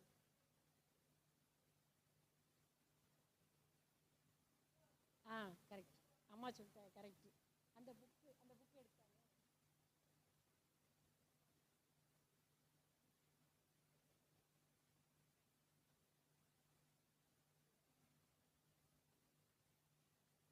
ஒரு 2 பேருக்கு நான் கொடுக்குறேன். அதுக்கடுத்து ஃபாதர் வந்தோடனே கொடுக்க சொல்லுவாங்க.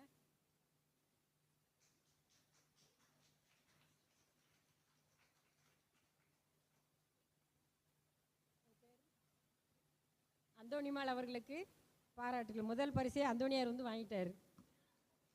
அடுத்தது யாக்கோபு யோவான் என்ற சீடர்களின் தாயார் பெயர். தாயார் யார்?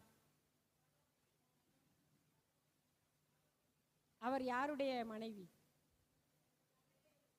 செபதேவியின் மனைவி. வாங்க.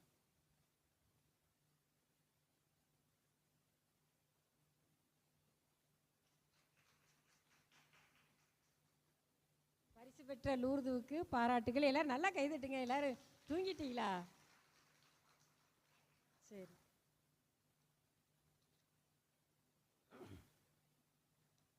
யாக்கோவின் மகள் பெயர் என்ன?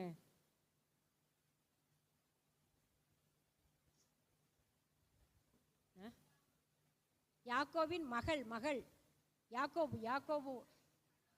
வாங்க வாங்க.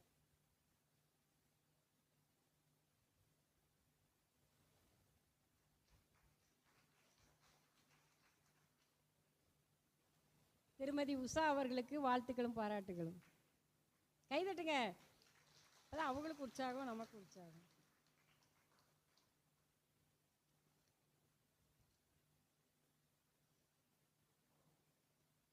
ஈசாக்கின் மனைவி பெயர். சரி, நீங்க சொல்லிட்டீங்களா?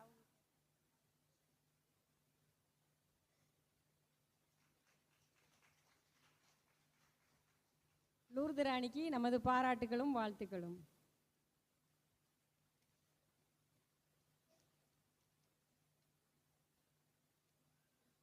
முதிர்ந்த முதிர்ந்த வயதில் குழந்தை பெற்ற பெண்கள் மூவர். நம்ம விவிலியத்தில் வந்து முதிர்ந்த வயதில் குழந்தை பெற்ற பெண்கள் மூவர். பரிசு பரிசு அதாவது சொல்லாதவங்க வந்து முன்னாடி வந்து சொல்லுங்க. 3 பேர். எலிசபெத்து ஒன்று. மற்றவங்க சொல்லாதீங்க, அவங்க எழுச்சி சொல்கிறாங்க, அவங்க தான் சொல்லணும்.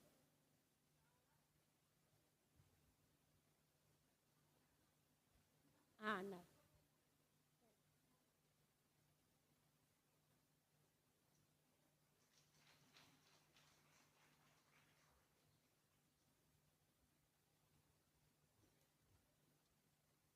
அதாவது இந்த கேள்விகள்லாம் எதுக்கு அப்படின்னு சொன்னால், விவிலியத்தில் உள்ள பெண்கள் பற்றி பேசினா அது ஒரு நாள் ஃபுல்லாக பேசலாம். அப்போ இப்போ பேசுறதுக்கு டைம் கிடையாது. நம்ம 1 மணி நேரம் 12:30க்குள்ளே முடிக்கணும் நான். அதனால் இந்த கேள்வி மூலமாக உங்களுக்கு அந்த பெண்களெல்லாம் அறிமுகம் செஞ்சுருவோம் அப்படின்னு தான் அந்த கேள்விகள்.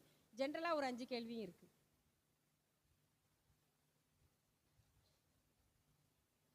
நீதிமொழிகள் நூலில் அது சொல்லிட்டோம்ல நம்ம. பழைய ஏற்பாட்டில் வீரப்பெண்கள் 2.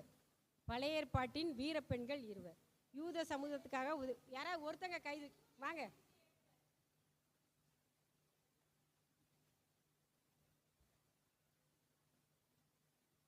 எஸ்தரும் யூதித்தும் தான். அன்னைக்கு இந்த நடிக்க கூட செஞ்சாங்கல்ல. அந்த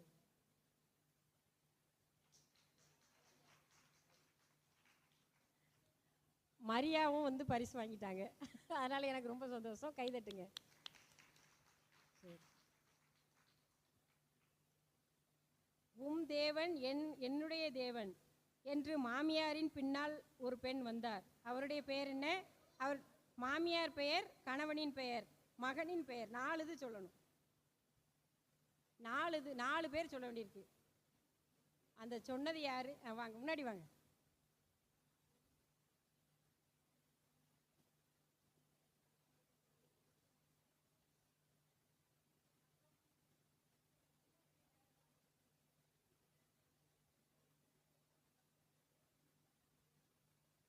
ரூத்து, நகோமி, இன்னும் 2 பேர் தெரியாது. சரி பரவாயில்ல. கணவர் பேர் அவங்க 2 ஆம்பளைகளுக்கு தான், அதனால் விட்டுருவோம். நம்ம இன்னைக்கு மகளிர் தினத்தினால 2 பேரை மட்டும் சொல்லிட்டாங்க. பேர் ஜாக்லின் அவர்களுக்கு வாழ்த்துக்களும் பாராட்டுகளும். கைதட்டுங்க. அதாவது கணவர் பெயர் வந்து போவாசு. ரூத் வந்து மோவாபிய பெண். மோவாபியர்கள் யாருடைய வழிமுறையில் வந்தார்கள்னா அதுக்கு ஒரு கதை இருக்குது. அதை போனால் நான் பெருசாயிரும். அவங்க ஒரு வழிமுறையில் வந்தவங்க. அந்த லோத்தோட பிள்ளைங்க 2 பேரும் அவங்க அப்பா கூட உறவு சொல்லும்போது மோவாபியர்களும் அம்மோனியர்களும் பிறப்பாங்க. அதில் வந்தவங்க தான் இவங்க. அந்த வழி வம்சத்தில் வந்தவங்க ரூத்து. ஆனால் நகோமி, போவாஸ்லாம் இஸ்ரேலர்கள். அதுக்கப்புறம் அவர் மகன் வந்து ஓபேது.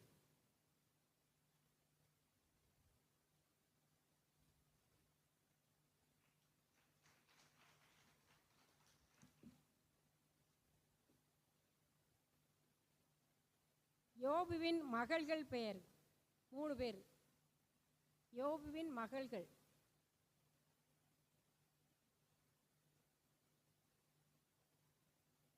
யோபு 42, 14, 15 நினைக்கிறேன் வசனம். எமிமா, கேரன, இன்னொரு பேர். அது பேர் சில பேர் வைப்பாங்க. இந்த பேர் எமிமாங்கிற பேரை நம்ம வைக்காட்டிலும் பிரிந்த சபைகள்லாம் அவங்க ரொம்ப வைப்பாங்க. கெட்சியால். கெட்சியால் சொன்னது யாரு? வாங்க. அவங்களுக்கு பரிசு கொடுக்கறதுக்கு மரியாயின் சேனை தலைவி யாரு? இங்கே கல்டைக்குறிச்சி அவங்க தான். வாங்க.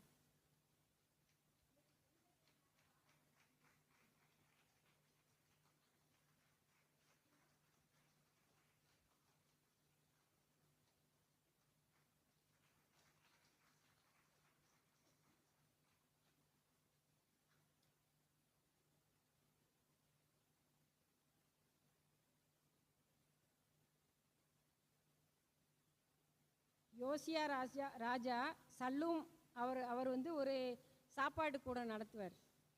இல்லை துணி கடை நடத்துவார். அதுக்கு வந்து அந்த கடையில் வேலை பார்த்தவனோட மனைவி பேர் யாருக்காவது தெரியுமா? இதெல்லாம் வந்து இந்த பிரிந்த சபையிட்ட கேட்டோம்னா தெளிவாக சொல்லுவாங்க. அவங்கெல்லாம் அந்த விவிலியத்தில் உள்ள ஒவ்வொரு பெண்ணை பற்றியுமே தெரிந்து வைத்திருப்பாங்க.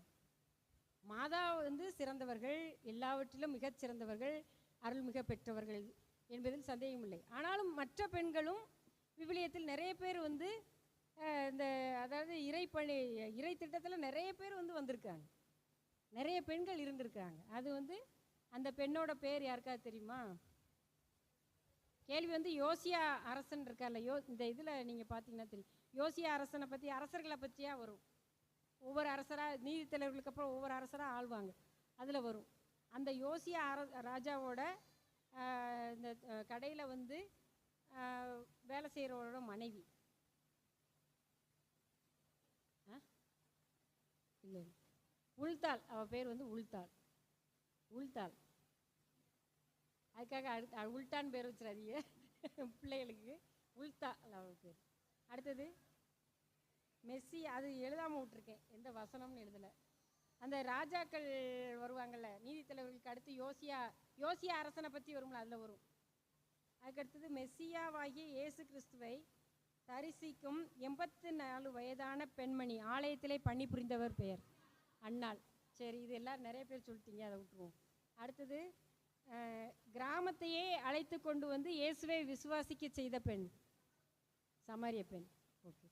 அடுத்தது இயேசு எந்த பெண்ணின் விசுவாசத்தை கண்டு புகழ்ந்தார்? ஒரு பெண்ணோட விசுவாசத்தை கண்டு புகழ்வார். கனானிய பெண் வந்து அவங்க பிள்ளைக்காக, அவங்க வந்து உயிரிழந்த பிள்ளைக்காக மன்றாடுவாங்க. அவங்க விசுவாசத்தை கண்டு அவங்க வந்து வேறு இனம்னாலுமே ஆண்டவர் வந்து அவங்க அம்மா உன் நம்பிக்கை பெறுது அப்படின்னு சொல்லிட்டு உயிரோடு எழுப்பி விடுவார்.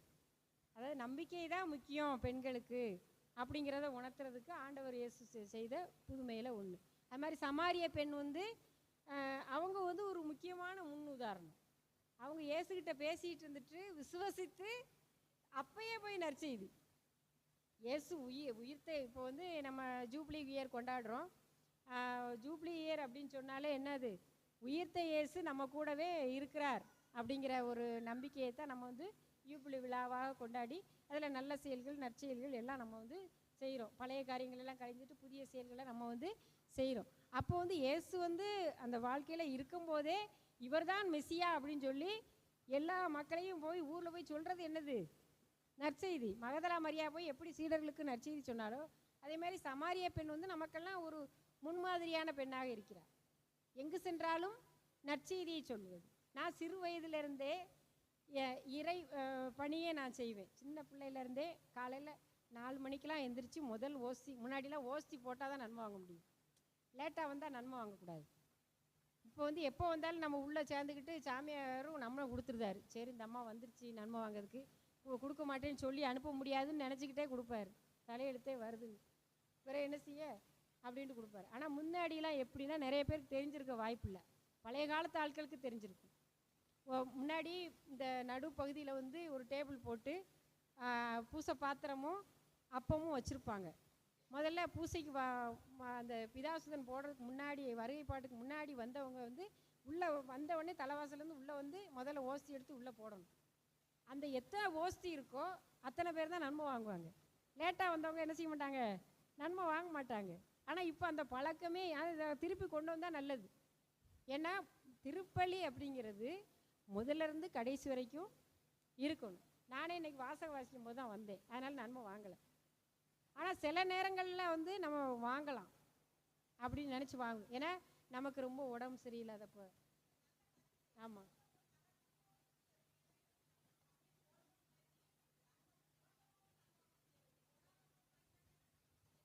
போடாதவங்க, அதாவது போடாதவங்க வந்து வாங்கக்கூடாது. அவங்களா சுய கட்டுப்பாடு வேணும்.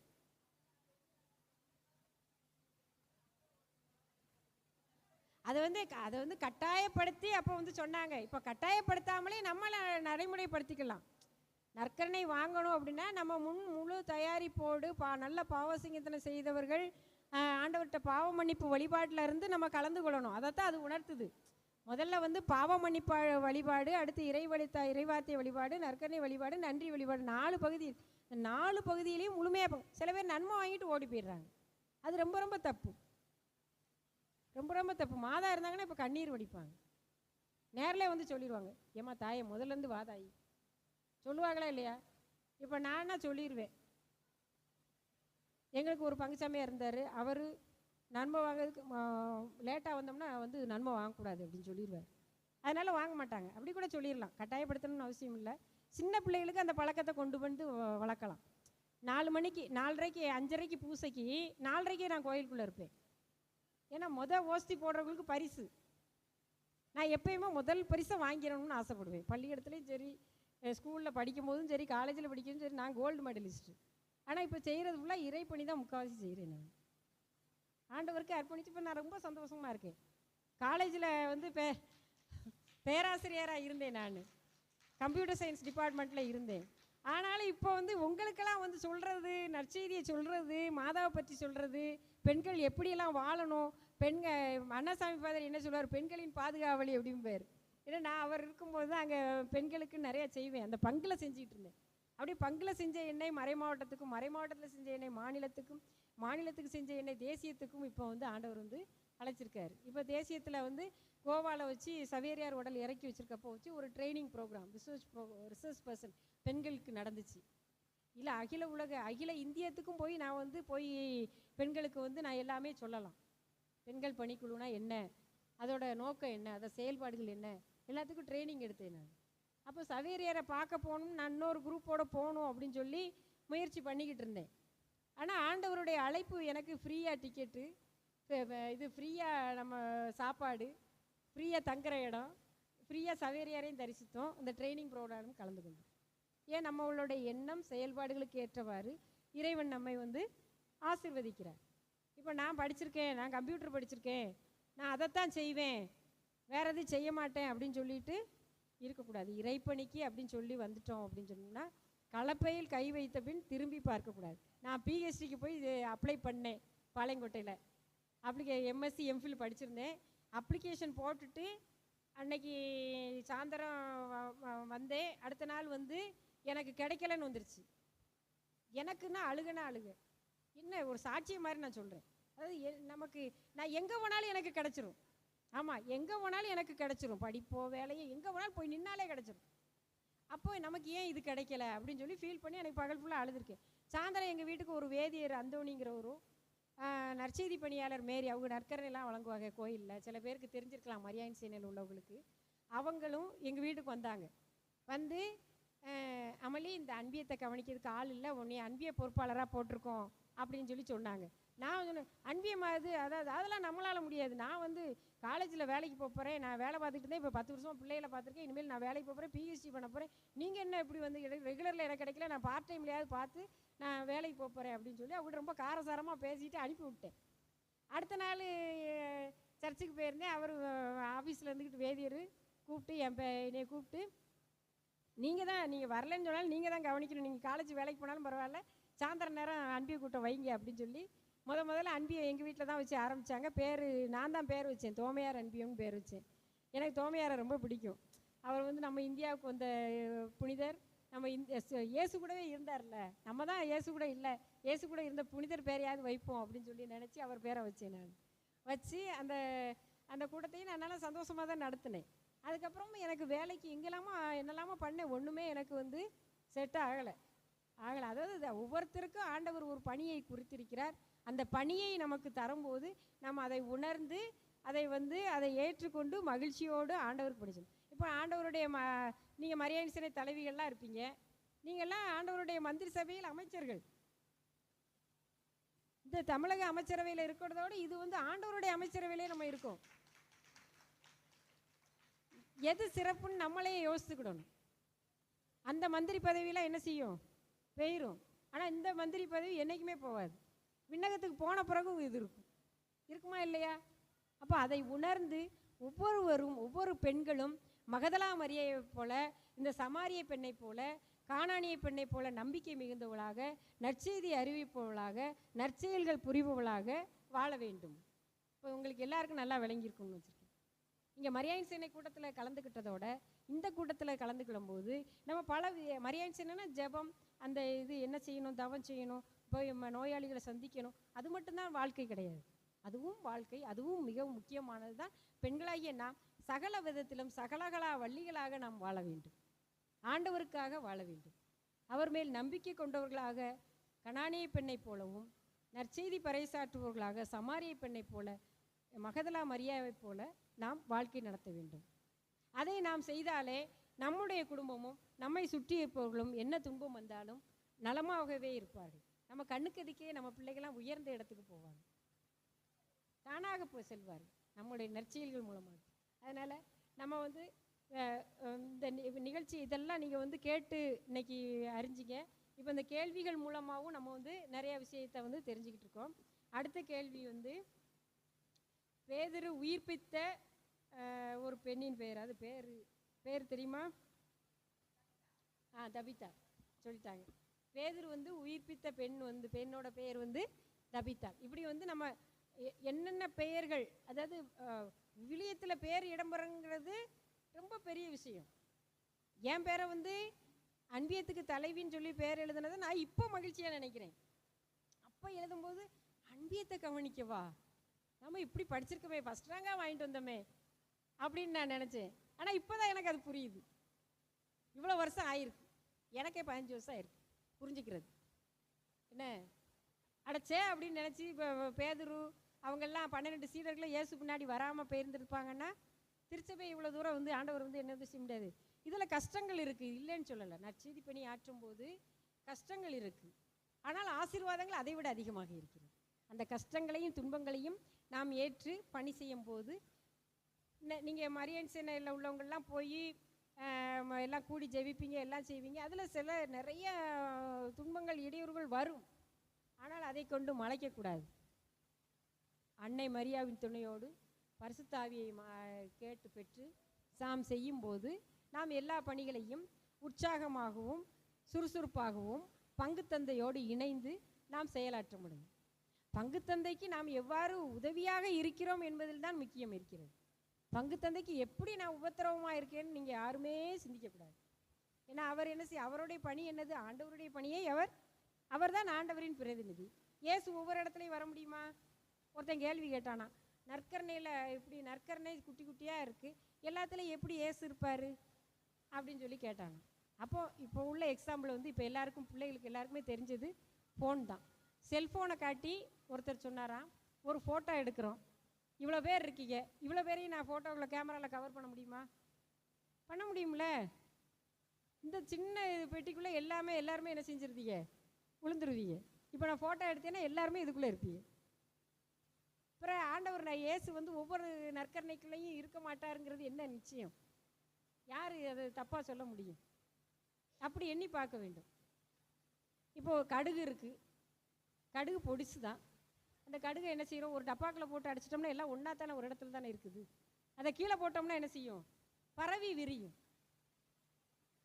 அது போலத்தான் இப்போ ஒவ்வொரு இதையும் பார்க்கும்போது நமக்கு வந்து அது விளங்கும். அதனால் நம்ம வந்து இறைப்பணி செய்வதை பற்றியோ நற்செயல்கள் புரிவதை பற்றியோ அதற்கு என்ன இடையூறுகள் வந்தாலும் நாம் செய்ய வேண்டும். நமது பகுதியில் பணியாற்றும் அருள் சகோதரிகளுக்கும் நற்செய்தி பணியாளர்களுக்கும் பங்கு தந்தையர்களுக்கும் நாம் உதவிகரமாக இருந்து செயல்பட வேண்டும். செயல்படுபவர்களையும் குறை சொல்லக்கூடாது.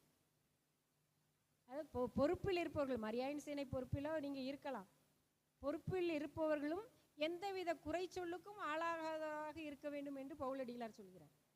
இப்போ நான் தான் இருக்கேன் அப்படின்னு சொன்னால் நான் வந்து என்னத்தினாலும் கண்டபணிக்கு வெளியில் செஞ்சுட்டு இங்கே வந்து நான் என்னால் பேச முடியாது. பேசுறதுக்கு இனி ஆண்டவர் அழைக்க மாட்டார்.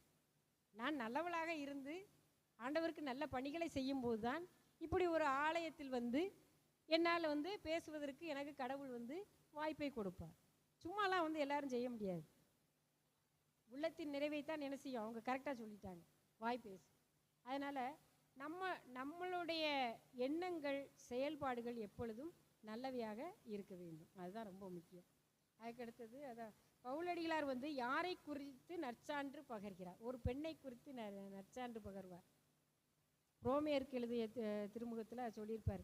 16 அதிகாரத்தில் அவருக்கு யார் யாரெல்லாம் கூட உழைச்சாங்கன்னு வரிசையாக சொல்வார். அதில் 2-3 பெண்களையும் சொல்வார். அவங்க பேர் வந்து பெய்பா என்ன நற்சான்று பகிர. அடுத்து என்னோடு உழைக்கிறவர்கள் என் உயிரை காக்க தலை கொடுக்க முன் வந்தவர்கள். பவுலடிகளார் வந்து ஒரு வித்தியாசமானவர். அவர் உயிரை கொடுக்கறதுக்கு அவருக்காக உயிரை கொடுக்கறதுக்கு அவங்க தலையை கொடுக்க வந்தாங்களாம். அவங்க யாருன்னா பிரிஸ்காவும் அகிலாவும். இப்படிப்பட்ட பேர் வாங்கணும். நம்ம பைபிளில் பேர் இடம்பெற்ற மாதிரி இப்போ என்னோட பேரை வந்து எழுதும்போது என்னுடைய பேர் வந்து அமலா புஷ்பம் ஆக்சுவலாக.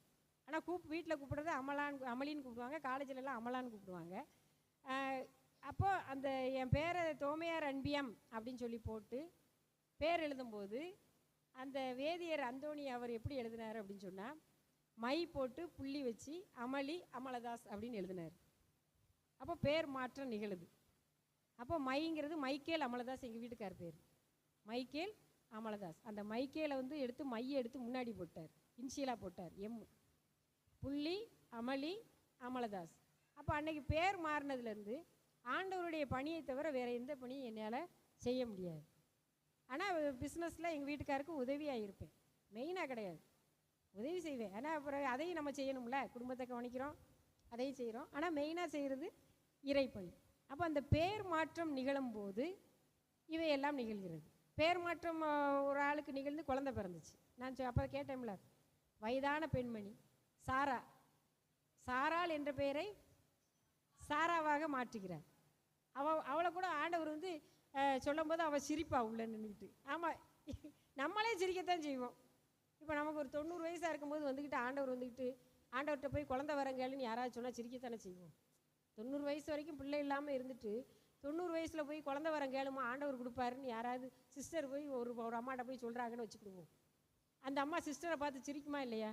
ஏம்மா என்னம்மா போங்கம்மா, எனக்கே 90 வயசு ஆயிடுச்சு, இப்போ போய் பிள்ளை வரக்கும்னு சொல்லிக்கிட்டு இருக்கீங்க அப்படின்னு சொல்லுமா இல்லையா? அதே மாதிரி தான் சாராவும்.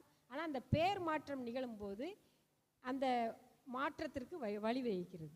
அது மாதிரி ஆபிரகாம் அப்படி ஆபிரகாம். அப்போ அவர் வந்து நம்பிக்கையின் தந்தை, எண்ணற்ற மக்களினங்களுக்கும் தந்தை ஆகிறார். அவருடைய நம்பிக்கையை பற்றி சொல்லணும்னா அதுக்கு சொல்லிக்கிட்டே போகலாம், அது ஒரு கதையாக போய்கிட்டே இருக்கும். பழைய ஏற்பாட்டிலேருந்து புதிய ஏற்பாடு வரைக்கும் எபிரேய எழுதப்பட்ட திருமுகத்தில் வந்து அவருடைய விசுவாசத்தை பற்றி, விசுவாசத்தின் தந்தையை பற்றி சொல்லியிருக்கு. அது மாதிரி அந்த பெயர் மாற்றங்கள் நிகழும் போது இதெல்லாம் நடக்குது. வேறு யார், எனக்கு இன்னொரு பேர் மறந்துட்டு, இன்னொருத்தவங்களுக்கு இதே மாதிரி பேர் மாற்றும் போது இஸ்ரேல். ஆமாம், யாக்கோபு வந்து இஸ்ரேல்னு சொல்லுவார். அப்போ பேர் மாற்றம் நிகழும்போது அவருக்கு பிள்ளைகள் பிறந்து அவருடைய சந்ததிகள் தான் வந்து 12 கோத்திரங்களாக மாறுகிறார்கள். அப்போ அந்த பெயர் மாற்றம் என்பது நமது முக்கியமாகிறது. அந்த விவிலியத்தில் இடம்பெற்ற மாதிரி நம்முடைய பெயர்களும் நம்முடைய பங்கு ஆலயத்தில் நாம் இந்தந்த பணிகளை செய்கிறோம் அப்படின்னு பங்கு தந்தை நோட்டில் எழுதணும், ரெக்கார்டில் இருக்கும். அப்படின்னா நம்ம யார் ரெக்கார்டில் இருக்கோம்?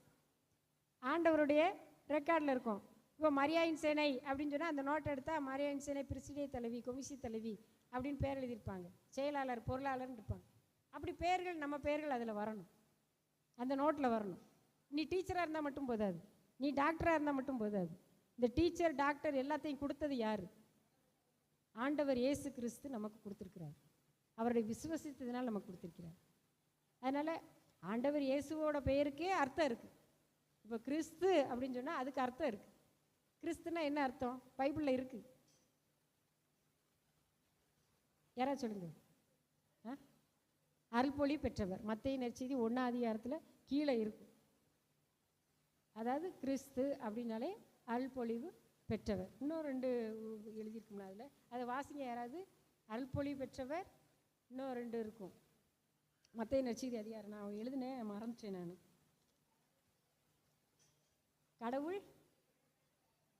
கடவுள் தேர்ந்தெடுத்த தலைவர், அது முக்கியம். அதை சொல்கிறதுக்கு தான் நான் வந்தேன். ஆனால் அவங்க அருள்பொழிவு பெற்றவங்க நின்றுட்டேன். அதாவது நம்மெல்லாம் யார்? கடவுள் தேர்ந்தெடுத்த தலைவர். கிறிஸ்து வந்து கடவுள் தேர்ந்தெடுத்தவர். நாம் எல்லாரும் யார்? கிறிஸ்து தேர்ந்தெடுத்த தலைவர்கள். புரியுதா? கிறிஸ்துவை தேர்ந்தெடுத்தவர் கடவுள், கிறிஸ்து தேர்ந்தெடுத்தவர் இந்த மரியாயின் சேனை, வின்சென்ட் பவுல் சபை, அப்புறம் பெண்கள் பணிக்குழு, நற்செய்தி குழு, நற்செய்தி பணியாளர்கள் எல்லாரையும் தேர்ந்தெடுத்தவர் கிறிஸ்து. அது மாதிரி இயேசுங்கிற பெயருக்குமே அர்த்தம் இருக்குது. இயேசுங்கிற பெயருக்கு என்ன அர்த்தம்? யாராவது சொல்லுங்க. மீட்பர், இம்மானுவேல். இம்மானுவேல்னா என்ன அர்த்தம்? கடவுள் நம்மோடு. அதைத்தான் வந்து நம்ம இந்த யூபிலி ஆண்டுலேயே நம்ம வந்து கொண்டாடுறோம். இப்போ யூபிலி ஆண்டு சின்னத்தை பற்றிலாம் உங்களுக்கு விவரித்து சொல்லியிருப்பாங்கல்ல, சொல்லியிருக்காங்களா? இங்கே எங்கே எங்கே இருக்குது? அங்கே இருக்குல்ல. அந்த சின்னத்தை பற்றி உங்களுக்கு தெரியுங்களா? எல்லாருக்கும் தெரிஞ்சிருப்பீங்களா? அதாவது நான் சுருக்கமாக சொல்லிடுறேன். அதாவது யூபிலி 2025 யூபிலி ஆண்டு எப்போ கொண்டாடுவாங்கன்னா, இது வந்து சாதாரண யூபிலி ஆண்டு. சில யூபிலி ஆண்டு வந்து 1000 வருடங்களுக்கு ஒரு தடவை கொண்டாடுவாங்க. 2000 ஒரு யூபிலி ஆண்டு கொண்டாடினோம்ல, அதுதான் மிகச்சிறந்த யூபிலி ஆண்டு. இப்போ 25 வருடங்களுக்கு ஒரு தடவை கொண்டாடுற யூபிலி ஆண்டை வந்து சாதாரண யூபிலி ஆண்டு அப்படின்னு சொல்லுவாங்க. பைபிளில் வந்து யூபிலி ஆண்டு அப்படின்னு சொன்னாலே அந்த யூபிலி ஆண்டை கொண்டாடும்போது அந்த அதாவது நிலமற்றவங்கிட்டேருந்து பிடுங்கியிருப்பாங்க, அதெல்லாம் திருப்பி கொடுக்கறது, கடன் வாங்கினவங்கள மன்னிச்சு விடுறது, அந்த மாதிரி நல்ல செயல்கள். சரி, ஒருத்தன் வந்து 50,000 கடன் வாங்கிட்டான், லூர்துட்ட வாங்கிட்டான். அப்போ அவன் என்ன செய்வா, சரி இது யூபிலி ஆண்டு, சரி போ, நான் தான் டீச்சர் வேலை பார்க்கேன்ல, எனக்கு தான் மாதம் 1,00,000 ரூபா வந்துடும், 50,000 போ, நீ பொழைச்சி போ அப்படின்னு சொல்லி இவன் விட்டுட்டான்னா, நாளைக்கு இவன் மகன் யார்ட்டையாவது 50 லட்சம் கடன் வாங்கியிருப்பான், பின்னாடி கூட வாங்கலாம், அவன் சந்ததி என்னைக்காவது ஒரு 50 லட்சம் கடன் வாங்கும், அவனுக்கு ஒருத்தன் மன்னிச்சு விடுவோம். புரியுதா? நம்ம இப்போ மன்னிக்கும் போது அது நம்ம சந்ததியை போய் அடைகிறது. அதுதான் முக்கியம். இந்த பெண்கள் நம்ம வந்து அதை ரொம்ப செய்யணும். நம்மகிட்ட வந்து யாராவது 2 கோதுமை பாக்கெட்டு கொடுன்னு சொல்லி வாங்கிட்டு போயிருப்பாங்க, கஷ்டப்பட்டவங்களாக இருப்பாங்க, அவங்களால அதை திருப்பி கொடுக்க முடிஞ்சிருக்காது. நம்ம அதை மனசுலேயே வச்சுக்கிட்டு அவளை எங்கே பார்த்தாலும் வாங்கினா பாரு கொடுத்தாளா அப்படின்ட்டு அவட்ட பேசாமல் போகிறது, அதை சுத்தமாக செய்யவே விடாது. அதுக்கு ஆண்டவருக்கு பிடிக்காத காரியம் அதுதான். ஆண்டவர் வந்து அதை செய்யவே கூடாது. அது வந்து ஆண்டவர் வந்து அதை அருவருக்கிறார். அதனால் மன்னிச்சு விடணும். நம்மகிட்ட 50,000 கடன் பட்டோன்னா லூது மன்னிச்சான்னா, அவளுக்கு அடுத்து இன்னும் அவள் சந்ததியில் யாராவது எவனாவது ஒருத்தன் கடன் வாங்கிட்டு 50 லட்சம் அவனை ஒருத்தன் மன்னிச்சு விடுவான். அது எவ்வளோ பெரிய இது! அதைத்தான் ஆண்டவர் இந்த யூபிலி ஆண்டுங்கிறத அதைத்தான் குறிக்கிறது. அது மாதிரி அந்த சிலுவை வந்து இயேசுவை குறிக்கிறது. சிலுவை வந்து இயேசுவை குறிக்கிறது. அது வந்து எதிர்நோக்கின் திருப்பயணிகள், பில்கிரிம்ஸ் ஆஃப் ஹோப் இங்கிலீஷில், பில்கிரிம்ஸ் ஆஃப் ஹோப். உங்கள் பிள்ளைங்கிட்டெல்லாம் அதை நீங்கள் சொல்லணும், பில்கிரிம்ஸ் ஆஃப் ஹோப் அப்படின்னு சொல்லணும். அப்படின்னா தான் புரியும். இப்போ உள்ள பிள்ளைங்க நிறைய இங்கிலீஷ் மீடியத்தில் படிக்கி, இப்போ போய் எதிர்நோக்கின் திருப்பணி, அது என்ன எதிர்நோக்கிக்கிட்டு இருக்கியா அப்படின்னு கேட்பான், கேள்வி பண்ணுவாங்க. பில்கிரிம்ஸ் ஆஃப் ஹோப் அப்படின்னா நம்பிக்கை. எதிர்நோக்குங்கிறது வேறு ஒன்றுமே கிடையாது. முன்னாடி நம்பிக்கைன்னு சொன்னதை இப்போ வந்து எதிர்நோக்கு அப்படின்னு சொல்கிறாங்க. அதனால் எதிர்நோக்கின் திருப்பயணிகள். அப்போ திருப்பயணிகள்னால் என்னது? நான் திருப்பயணம் போகிறேன், நான் தான் திருப்பயணி. நான் இன்னைக்கு கல்டைக்குறிச்சிக்கு வந்திருக்கேன், கல்டைக்குறிச்சிக்கு திருத்தலத்துக்கு வந்திருக்கேன். நான் பேச வர்றேன் அப்படிங்கிறதோட சந்தோஷப்பட்டேன். எதுக்கு சந்தோஷப்பட்டேன்னா, இந்த வருஷம் யூபிலி ஆண்டு, கல்டைக்குறிச்சி திருத்தலத்துக்கும் வந்துட்டோம், அந்த கோயில்னு ஒரு பேசுகிறதுக்கு ஆண்டவர் எனக்கு வாய்ப்பு கொடுத்துருக்காருன்னு அதுக்கு தான் ரொம்ப சந்தோஷப்பட்டேன் நான். அப்போது இந்த திருப்பயணிகளாக நம்ம வாரதுங்கிறது ஒன்று. அதைத்தான் வந்து இந்த திருப்பயணிகளாக வரும்போது ஆண்டவர் நம்மை வந்து ஆசீர்வதிக்கிறார். இப்போ காலையில் எங்கள் வீட்டுக்காரர் காரை ஸ்டார்ட் பண்ணோன்னே என்ன சொன்னாங்கன்னா, நம்ம இன்றைக்கி கல்டைக்குறிச்சி திருத்தலத்துக்கு போகிறோம், அங்கே போய் பூசை பார்க்குறோம். ஆனால் நான் தான் கொஞ்சம் எந்திரிக்க லேட் ஆயிடுச்சு. கொஞ்சம் எந்திரிச்சு கொஞ்சம் வீட்டில் உள்ள பணிகளை பார்த்துட்டு வந்ததுனால வாசகம் வாசிக்கிறதுக்கு தான் வந்தோம். எனக்கே சங்கடமாக போச்சு. ஐயோ, கோயில்பட்டிலேருந்து வரணும், காலையில் 5:30க்கு புறப்பட்டோம். இருந்தாலும் இடையில பதினி குடிக்க ஒரு இடத்துல நிறுத்தினாங்க. அவங்களுக்கு பதினி பிடிக்கும், எனக்கு டீ பிடிக்கும். அதனால் அவர் எனக்கு பதினி வேணும், 2 இடத்துல நிறுத்தினா லேட் ஆயிரும்ப்பா அப்படின்னு சத்தம் போட்டேன் நான். சரி இருந்தாலும் சரி நீங்கள் பதினி மட்டும் குடிங்க, எனக்கு நான் டீ கூட வேண்டாம், வெந்நீர் இருக்குது குடிச்சிக்கிறேன் அப்படின்னு சொன்னேன். ஆனாலும் பதினி வந்து கைத்தாரை தாண்டி குடித்தோம். அடுத்து இங்கே அன்னபூர்ணா ஹோட்டல்கிட்ட வந்தோடனே அவருக்கே மனசு கேட்கல, டீ குடிக்கணும்னு சொன்னியே, அங்கே போய் பேசும்போது தொண்டை கட்டிக்கிடுமே அப்படின்னு சொல்லிட்டு, நீ கார்லேயே இரு, நான் உனக்கு டீ வாங்கி கொண்டு வந்து கொடுக்குறேன் அப்படின்னு சொல்லி டீ வாங்கி கொண்டு வந்து கொடுத்தேன். அப்போ நம்ம பொறுமையாக இருக்க போய் எனக்கு நிறுத்த வேண்டாம் அப்படின்னு நான் நிறுத்துங்கன்னு சண்டை போட்டோம்னா என்ன நடக்கும்? இந்தா கடை நிப்பாட்டி இந்தா இருக்குது, போய் குடிச்சிட்டு வா அப்படிம்பார். சொல்லுவாங்களா இல்லையா? எல்லா ஆம்பளையும் அதுதான் செய்வாங்க. எனக்கு டீயே வேண்டாம், என்னை கோயிலில் கொண்டு விடுன்னு நீங்கள் சொல்லி பாருங்கள், அவராக பார்த்து எங்கேயாவது ஒரு இடத்துல நிப்பாட்டி நமக்கு வாங்கிட்டு வந்து கொடுத்துருவாங்க. அதுதான் நம்ம அறிவு தெளிவோடு ஆண்களிடம் நடந்து கொள்ள வேண்டும். சூழ்நிலை சுற்றுப்புறத்தை பார்த்து செயல்படும். அந்த டீ குடிக்காதனால நான் செத்து போயிட போகிறேன். நான் என்னைக்கு ஆண்டவர் வச்சுருக்காரோ அன்னைக்கு தான் என்ன செய்ய போகிறோம், போகிறோம். அந்த பொறுமையாக இருக்கிறதுனால, தவக்காலத்தில் ஒருத்தலாக இருக்கிறதுனால ஒன்றும் பிரச்சனை இல்லை. நிறுத்தி அவரே போய் வாங்கிட்டு வரேன்னு சொன்னால் சரின்னு ஏற்றுக்கிடணும். அதுக்கும் சண்டை விடக்கூடாது. நிறுத்தாதேன்னு சொன்னேனே, நீ எதுக்கு நிறுத்துத, அங்கே லேட் ஆயிருமே அப்படின்னு சொல்லிக்கிட்டு இருக்கக்கூடாது. சாயந்தர பூசைக்கு தான் கோயில்பட்டிக்கு போகிறோம், சிலுவை பாதை இருக்குது, எங்கள் வீட்டுக்கு பக்கத்தில் ஜான் போஸ்கோ ஸ்கூலில் தான் இருக்குது, அதுக்கு போகிறோம்ல. அதான் ஒவ்வொன்றுக்கும் காரண காரியத்தை கண்டுபிடித்து கணவரோடு சண்டை போடுவதை முதலில் பெண்கள் நிறுத்த வேண்டும். அப்படி நிறுத்தினாலே குடும்பம் வந்து நல்லாயிடும். அதுக்கு அடுத்தது அதான் எதிர்நோக்கின் திருப்பயணிகள். ஒவ்வொரு இப்போ பெண்கள் பணிக்குழுவிலலாம் என்ன சொல்லியிருக்கோம் அப்படின்னா, ஒவ்வொரு மறை மாவட்டத்திலிருந்தும் பெண்களை அழைத்து கொண்டு ஏதாவது ஒரு இடத்துக்கு திருப்பயணமாக செல்ல வேண்டும் அப்படின்னு சொல்லியிருக்கோம். ஆனால் திருப்பயணமாக போயிட்டு சும்மா வரக்கூடாது. போன உடனே ஜெபமாலை சொல்லணும், பாவசிங்கத்தனம் செய்யணும், அன்னைக்கு ஃபுல்லாக ஒரு ஃபாதரை வச்சு தியானம் கேட்கணும். அதுக்கப்புறம் நல்ல எல்லாத்துக்கும் பாவத்துக்கெல்லாம் ஆண்டவர்கிட்ட மன்னிப்பு கேட்டு, நம்ம தனியாக மன்னிப்பு கேட்டு, பாவப்பரிகாரம் பங்கு தந்தை என்ன சொல்லியிருக்கிறாரோ அதுக்கு மன்னிப்பு கேட்டு, நம்ம வந்து இப்போ திருப்பலியில் பங்கேற்று நற்கரணை வாங்கி நமது இல்லம் திரும்பும்போது இந்த யூபிலி ஆண்டின் மகத்துவம் எல்லாம் நமக்கு கிடைத்துவிடும். நீங்கள் மரியாயின் சேனைக்காரர்கள் கூட சேர்ந்து, இது உங்கள் திருத்தலம் தான் இருந்தாலும் நீங்கள் இன்னொரு இடத்துக்கு எல்லாருமா சேர்ந்து ஒரு திருப்பயணம் செல்லலாம். வருஷம் வருஷம் நீங்கள் வேளாங்கண்ணி போவீங்கல்ல மரியாயின் சேனை, ஏதாவது ஒரு திருத்தலம் போவீங்க. இந்த வருஷம் போயிட்டு வந்துட்டீங்களா? அது ஏதாவது ஒரு மாதா கோவில், அல்லது இப்போ இங்கே அந்தோனியார் கோவில் இருக்கிறதுனால நீங்கள் ஒரு மாதா கோவில், காமநாயக்கம்பட்டியில் இருக்குது, பெசிலிக்காவாக இருக்குது, நல்லா இப்போது அந்த தேர் மாதிரியே மாடல் செஞ்சு கோயிலுக்கு பின்னாடி வச்சுருக்காங்க. போன வருஷம் அங்கே போனீங்களா? அப்போ இந்த வருஷம் வேறு எங்கேயாவது போங்க. அது வந்து நம்பிக்கையை வளர்க்கக்கூடிய, ஆனால் நான் சொன்ன மாதிரி இருக்கணும். சும்மா திருப்பயணம் போயிட்டோன்ட்டு ஜாலியாக சினிமா பாட்டு படிச்சுக்கிட்டு சில பேர் என்ன செய்கிறாங்க, திருப்பயணத்துக்கும் டூருக்கும் வித்தியாசம் தெரிய மாட்டேங்குது. அந்த ரெண்டுக்கும் வித்தியாசப்படணும். திருப்பயணம் போகும்போது திருப்பயணிகளாக சென்று திருப்பயணிகளாக திரும்ப வேண்டும். அந்த ஆசீர்வாதத்தை வீட்டுக்கு கொண்டு திருப்பி வரும்போது தானே சினிமா பாட்டு கேட்போமே அப்படின்னு ஒரு சாத்தான் சொல்லும். ஆனால் அதுக்கு நம்ம செவி கொடுக்கக்கூடாது. ஃபுல் அண்ட் ஃபுல் இயேசு கிறிஸ்துவோடு இணைந்து அந்த சிந்தனையிலேயே சென்று அந்த சிந்தனையிலேயே நம்ம வீட்டுக்கு வரணும். நான் எப்போ பார்த்தாலும் செய்தி கேட்பேன், எப்போ பார்த்தாலும் என் பிள்ளைகளுக்கே என்னை கண்டா எரிச்சல் வரும். அந்தளவுக்கு ஜெபம் பண்ணிடும். அப்போது அந்தளவுக்கு நம்ம இருக்கணும். அப்போ தான் அந்த என் மகன் மும்பையில் போய் ஒரு இடத்துல போய் சும்மா ஒரு 6 months கோர்ஸுக்காக போயிருந்தோம். அப்போது உங்கள் அம்மாட்ட பிடிச்ச ஒரு குணம் என்ன அப்படின்னு சொல்லி அதில் கேட்டிருக்கு. அப்போ அவன் வந்து எங்கள் அம்மாகிட்ட எனக்கு பிடிச்சது ஃபெய்த் அப்படின்னு சொல்லி எழுதியிருந்தான். ஃபெய்த்து அதாவது நம்ம காட்ஸ் ஃபெய்த் அப்படின்னு சொல்லி எழுதியிருந்தான். அப்போ நம்ம பிள்ளைங்க வந்து நம்மளுடைய செயல்பாடுகளை பார்த்து தான் எழுதுறாங்க. இப்போ நான் எங்கேயாவது இப்படி இங்கே வாரேன் அப்படின்னு சொன்னால் காலையில் என் மகன் எனக்கே பையெல்லாம் எடுத்து கொடுத்துருவான். சின்ன பிள்ளையில எடுத்து கொடுத்துருவான். ஏம்மா நீ போயிட்டு வா, நீ இந்தா பைபிள் பை, இந்த அம்மா இந்த பையத்தானே தூக்கிட்டு போவேன். அதுக்கு ஒரு ஹேண்ட்பேக் இருக்கும், வேறு ஊருக்கு போனால் ஒரு ஹேண்ட்பேக் இருக்கும், அவன் தூக்கிட்டு வந்து கொடுப்பான். அப்படி பிள்ளைகளும் நமக்கு வந்து கொடுக்கணும். அது நான் திருப்பி வரும்போது சப்பாத்தி வாங்கி வச்சுருவான். ஏம்மா ராத்திரி லேட்டாக வருவேன், 9 மணிக்கே ஃபோன் பண்ணிடுவான், நான் சாப்பிட்டுட்டு உனக்கு சப்பாத்தி வாங்கி வச்சுருவா, நீ இப்போ 9:10 வீட்டுக்கு வந்துடுவியா அப்படின்னு கேட்பான். 9:10 வர முடியாதுடா, அங்கே லேட் ஆயிடுச்சு, இவ்வளோ நேரம் ஆயிடுச்சு, தியானம் முடிய 9:30 ஆயிரும் அப்படின்னு சொல்லிட்டோம்னா அவன் 2 சப்பாத்தியை வாங்கி சாப்பிடுவோம், எங்கள் 2 பேருக்கும் 2 வாங்கி வச்சுருவோம்.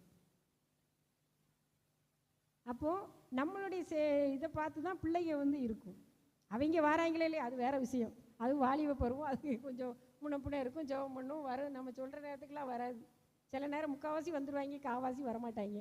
ஒன்றிய மாதிரி எங்களால் இருக்க முடியாது அப்படின்ட்டுருவாங்க. அதனால் நம்மளுடைய முன்மாதிரி தான் பிள்ளைகளுக்கு ரொம்ப முக்கியம். அதைத்தான் இந்த இது வந்து செய்ய சொல்லுது. அது மாதிரி சிலுவை வந்து இயேசு தான் வந்து இது வந்து அந்த அலை வந்து ப்ளூ கலரில் போட்டிருக்கல கோடு, அது வந்து கடல் அலையை குறிக்கிறது.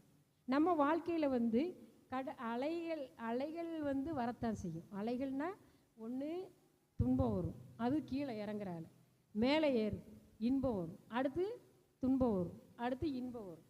அதைத்தான் அந்த அலை வந்து குறிக்கிறது. அந்த அலைகளை எதிர்கொள்வதற்கு சிலுவையாகிய நங்கூரத்தை நாம் பிடித்து கொள்ள வேண்டும். அதைத்தான் இந்த 4 தலைகள் தெரியுதா, சிவப்பு, ஆரஞ்சு, பச்சை, ஊதா. அப்போ இந்த 4 தலைகளும் எதை குறிக்கிறது என்றால் 4 திசையிலிருந்தும் வந்த மக்களை குறிக்கிறது.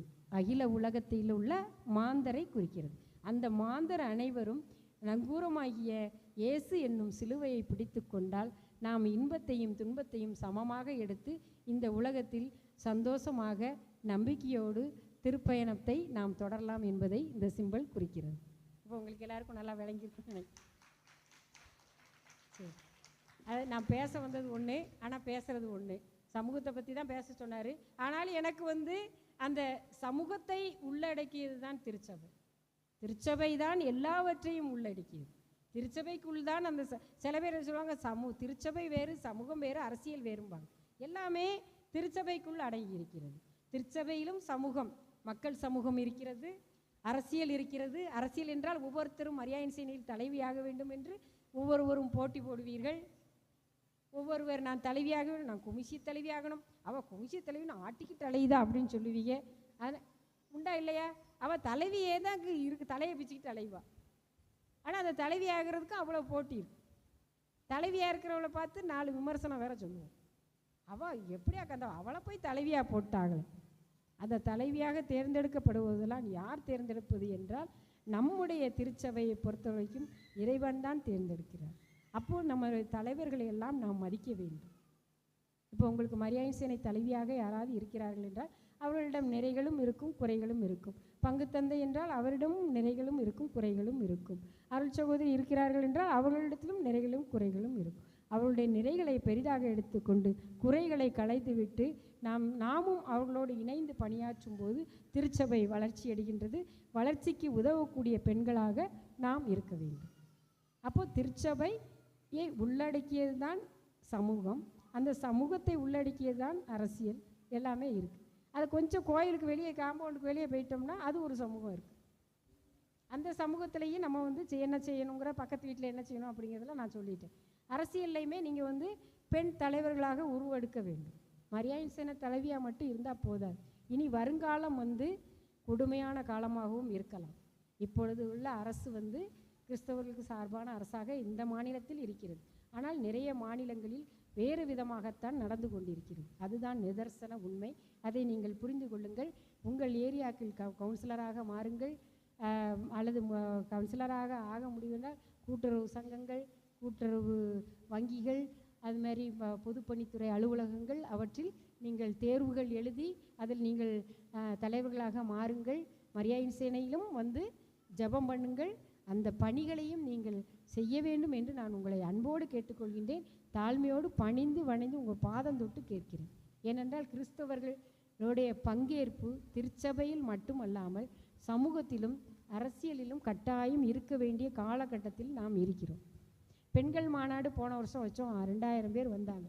ஏன் என்றால் எல்லா பெண்களையும் ஒருங்கிணைக்க வேண்டும் அப்படின்னு சொல்லி நம்ம ஃபாதர் சொன்னாங்க, பிஷப்பும் சொன்னார். ஏன் ஒருங்கிணைக்கணும் அப்படின்னு சொன்னால், ஒருங்கிணைப்பு இருந்தால்தான் நாளைக்கு ஒரு துன்பம் என்று வரும்போது இந்த இந்த நிலை மாறிவிட்டால், இப்போ மற்ற சில மாநிலங்களில் மாறி இருக்கிறது போல நிலை மாறும்போது நமது பங்கு தந்தையர்களுக்கும் நமது ஆலயங்களுக்கும் நமது சொத்துக்களுக்கும் யார் பாதுகாப்பாக இருக்க வேண்டும்? நம்ம தான் பாதுகாப்பாக. அப்போ மரியாதை போல் வீரப்பெண்ணா சிலுவை பாதையில் கூட போனார்களோ அதே போல், சிலுவை பாதையில் கூட போகிறது லேசா? 2 மாதம் அடி வாங்கியிருப்பாங்களா இல்லையா? சவுக்க சொல்லட்டும் போது பொம்பளைகளாம் ஓடுங்கம்மான்னு சொல்லுவாங்களா இல்லையா? சொல்லியிருப்பாங்க, 2 அடி வாங்கியிருப்பாங்க. ஆனால் அதெல்லாம் இல்லை, இதில் அதெல்லாம் பின்புலத்தில் நடந்த விஷயங்களாக இருக்கும். அதனால் எதற்கும் தயாராக நாம் ஜப வீரர்களாக மட்டுமல்லாமல் சமூகத்திலும் அரசியலிலும் நம்ம வந்து வீரர்களாக இருக்க வேண்டும். இப்போ 2 விண்வெளி வீராங்கனை, முதல் வீராங்கனை யாருன்னு தெரியுமா? இந்தியாவில் கல்பனா சாவ்லா. இது வந்து ஒரு ஜென்ரல் நாலேஜ் கொஸ்டின், அதாவது சமூகத்துக்கு கொஞ்சம் போகணும்ல வெளியில், அதனால். அதுக்கப்புறம் முதல் இந்திய பெண் முதல்வர், இந்தியாவில் முதல் பெண் முதல்வர் அவங்க கிடையாது, சுசேதா கிருபாலினி. மாநிலத்தில் இந்தியாவில் உள்ள எல்லா மாநிலத்திலையும் முதல் பெண் முதல்வராக இருந்தது வந்து சுசேதா. இது யாருக்கும் தெரிஞ்சிருக்காது, அதனால் நானே சொல்லிட்டேன். நம்ம தமிழ்நாட்டில் முதல் பெண் முதல்வர் யார்? இங்கே இது அரசியல் கேள்வி. ஜெயலலிதாவா? ராஜாத்தி அம்மாள் கிடையாது, ஜானகி ராமச்சந்திரன், அதாவது எம்ஜிஆரோட முதல் மனைவி. அவங்க வந்து 23 நாட்கள் இருந்தாங்க. அவங்க வந்து கொஞ்சம் திறமை இல்லாதவங்க.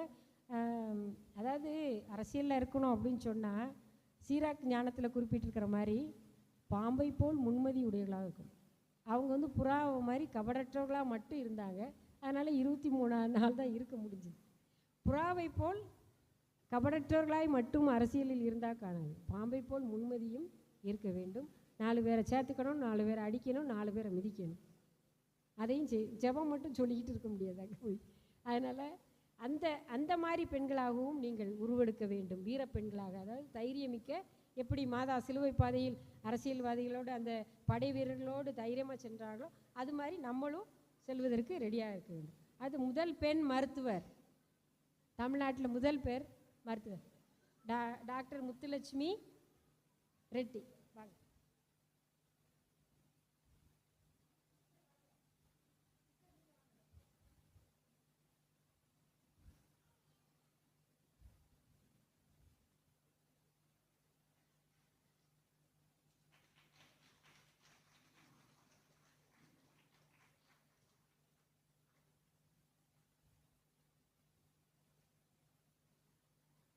நம்ம தமிழ்நாட்டில் 2வது பெண் முதலமைச்சராக இருந்தவங்க எல்லாருக்குமே தெரிஞ்சவங்க. அவங்க யார்? ஜெயலலிதா. அவங்க உயிரோடு இருக்கிற வரைக்கும், சாகிற வரைக்கும் அவங்கள யாரும் பீட் பண்ண முடியல. அப்படி ஒரு பெண்ணாக இருக்கணும்.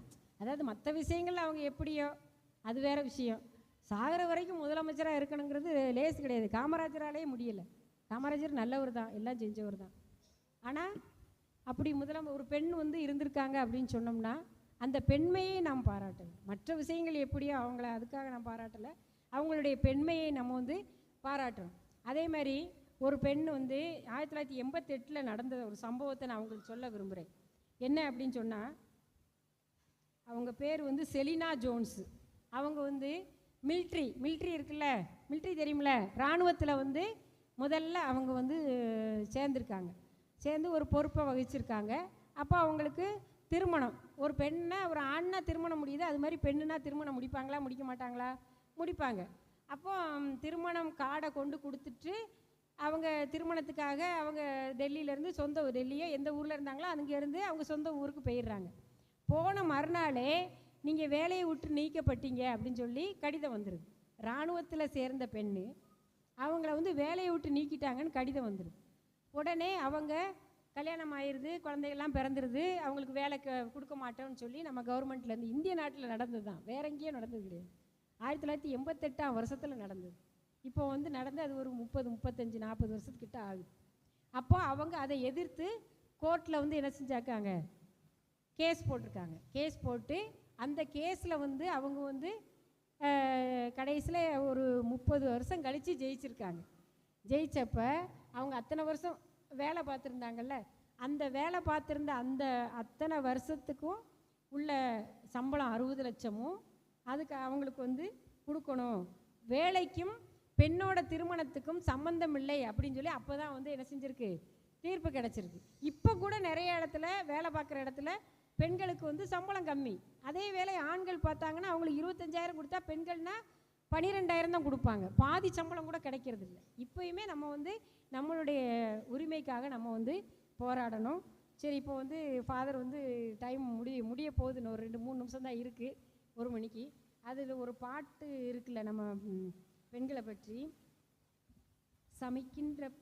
சமைக்கின்ற பெண்களும் சரித்திரம் படைப்பதை பூமி பார்க்க வேண்டும், தூரத்து தேசத்தில் பாரத பெண்மையின் பாடல் கேட்க வேண்டும், பெண்கள் கூட்டம் பேய்கள் என்று பாடம் சொன்ன சித்தர்களும் ஈன்ற தாயும் பெண்மை என்று எண்ணிய பித்தர்களும் வீடு காக்கும் பெண்ணை வாழ்த்தி தேடும் நாடும் ஏடும் பேச வேண்டும் அப்படின்னு, மனதில் உறுதி வேண்டும் அப்படின்னு ஒரு சாங் இருக்குது. மனதில் உறுதி வேண்டும், வார்த்தையிலே தெளிவும் வேண்டும். அந்த சாங்கை நீங்கள் வீட்டில் போய் கேட்டு பாருங்கள். யாராவது பாட தெரியுமா ஃபுல்லாக அந்த பாட்டை? பாட தெரிஞ்சால் முன்னாடி பாடலாம். ஃபாதர் பாடுவீங்களா? மனதில் உறுதி வேண்டும், வார்த்தையிலே தெளிவும் வேண்டும். அதான் அதில் என்ன அந்த லைன்ஸ் என்ன அப்படின்னா, சமைக்கின்ற பெண்களும் சரித்திரம் படைக்க வேண்டும், பூமி காக்க வேண்டும், தூரத்து தேசத்தில் பாரத பெண்மையின் பாடல் கேட்க வேண்டும். வேறு தேசத்தில் போய் பெண்கள் நம்ம பெண்கள் பாட்டு பாடும், அதெல்லாம் இப்போ நடக்குது, இப்போ நடக்கலைன்னு சொல்லலை. அது மாதிரி பெண்கள் கூட்டம் பேய்கள் என்றும், பெண்கள்னாலே முன்னாடி என்ன செய்வாங்க, பெண்ணாலே பேயும்பாங்க. பெண்ணுன்னா பேயும் இறங்கும்பாங்க, அப்படிலாம் இல்லாமல் இருக்கணும். அதே மாதிரி ஈன்ற தாயும் பெண்மை என்று ஈன்ற தாயும் பெண்மை என்று எண்ண வேண்டும் எல்லாருமே. அவங்க பெண்ணாக இருக்கிறதுனால நம்ம பெண்மை போற்றணும்னு நினைக்கணும். வீடு காக்கும் பெண்ணை வாழ்த்தி எல்லா ஏடுகளும் பேசணும். நம்ம முக்கால்வாசி எல்லா பெண்களும் என்ன செய்யணும், வீட்டை தான் முக்கால்வாசி காக்கிறோம், ஒரு கால்வாசி தான் வெளியில் போய் நம்மளால் வேலை செய்கிறோம். வீட்டுக்கு வந்த பிறகு 16 மணி நேரத்தில் ஒரு 5 மணி நேரம் வேணால் பெண்கள் எல்லோரும் தூங்குவோம். மீதி உள்ள நேரம் ஃபுல்லாக முக்கால்வாசி ஒரு 10 மணி நேரம் வீட்டுக்காக தான் வேலை வைப்போம். ஒரு 6 மணி நேரம் போய் வெளியில் வேலை வைப்போம், ஒரு 5 மணி நேரம் தூங்குவோம். இதான் நடக்குது. அதனால தான் அந்த பாட்டு அப்படி. அதுமாதிரி ஒரு கவிதை இருக்குது. கருவாய் பதிந்து உருவாய் மலர்ந்து உதிரம் கசிந்து உறவாய் இணைந்து உயிரை சுமந்து உடல் நொடிந்து உள்ளம் இணைத்து உறக்கம் மறந்து உலகமாய் நிறைந்திருக்கும் உன்னதமே பெண். இதோடு நிறைவு செய்கின்றேன். கடைசியாக பாரதியார் ஒன்று சொல்லியிருக்கிறாரு, அதையும் நான் சொல்லிடுறேன்.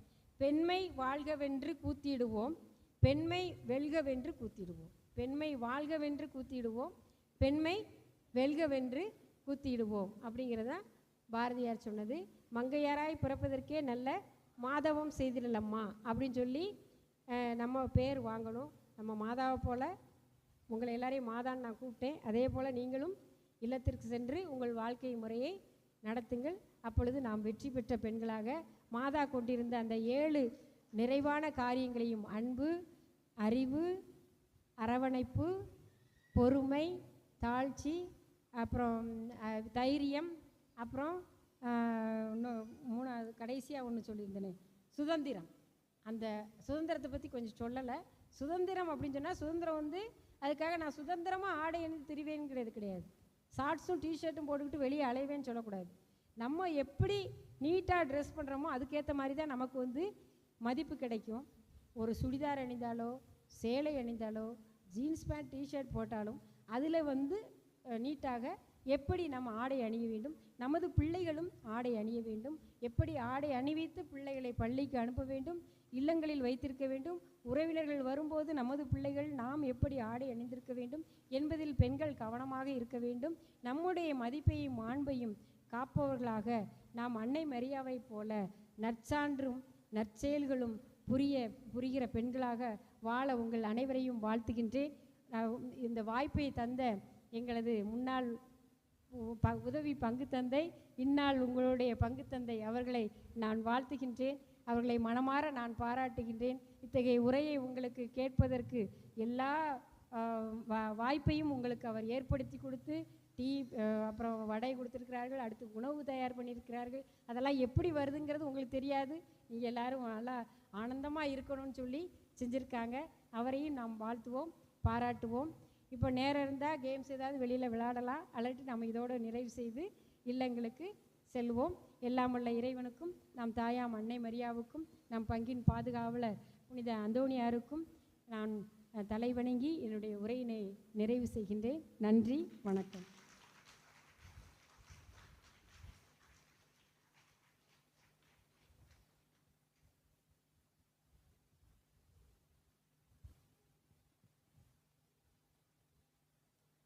நன்றி உரை.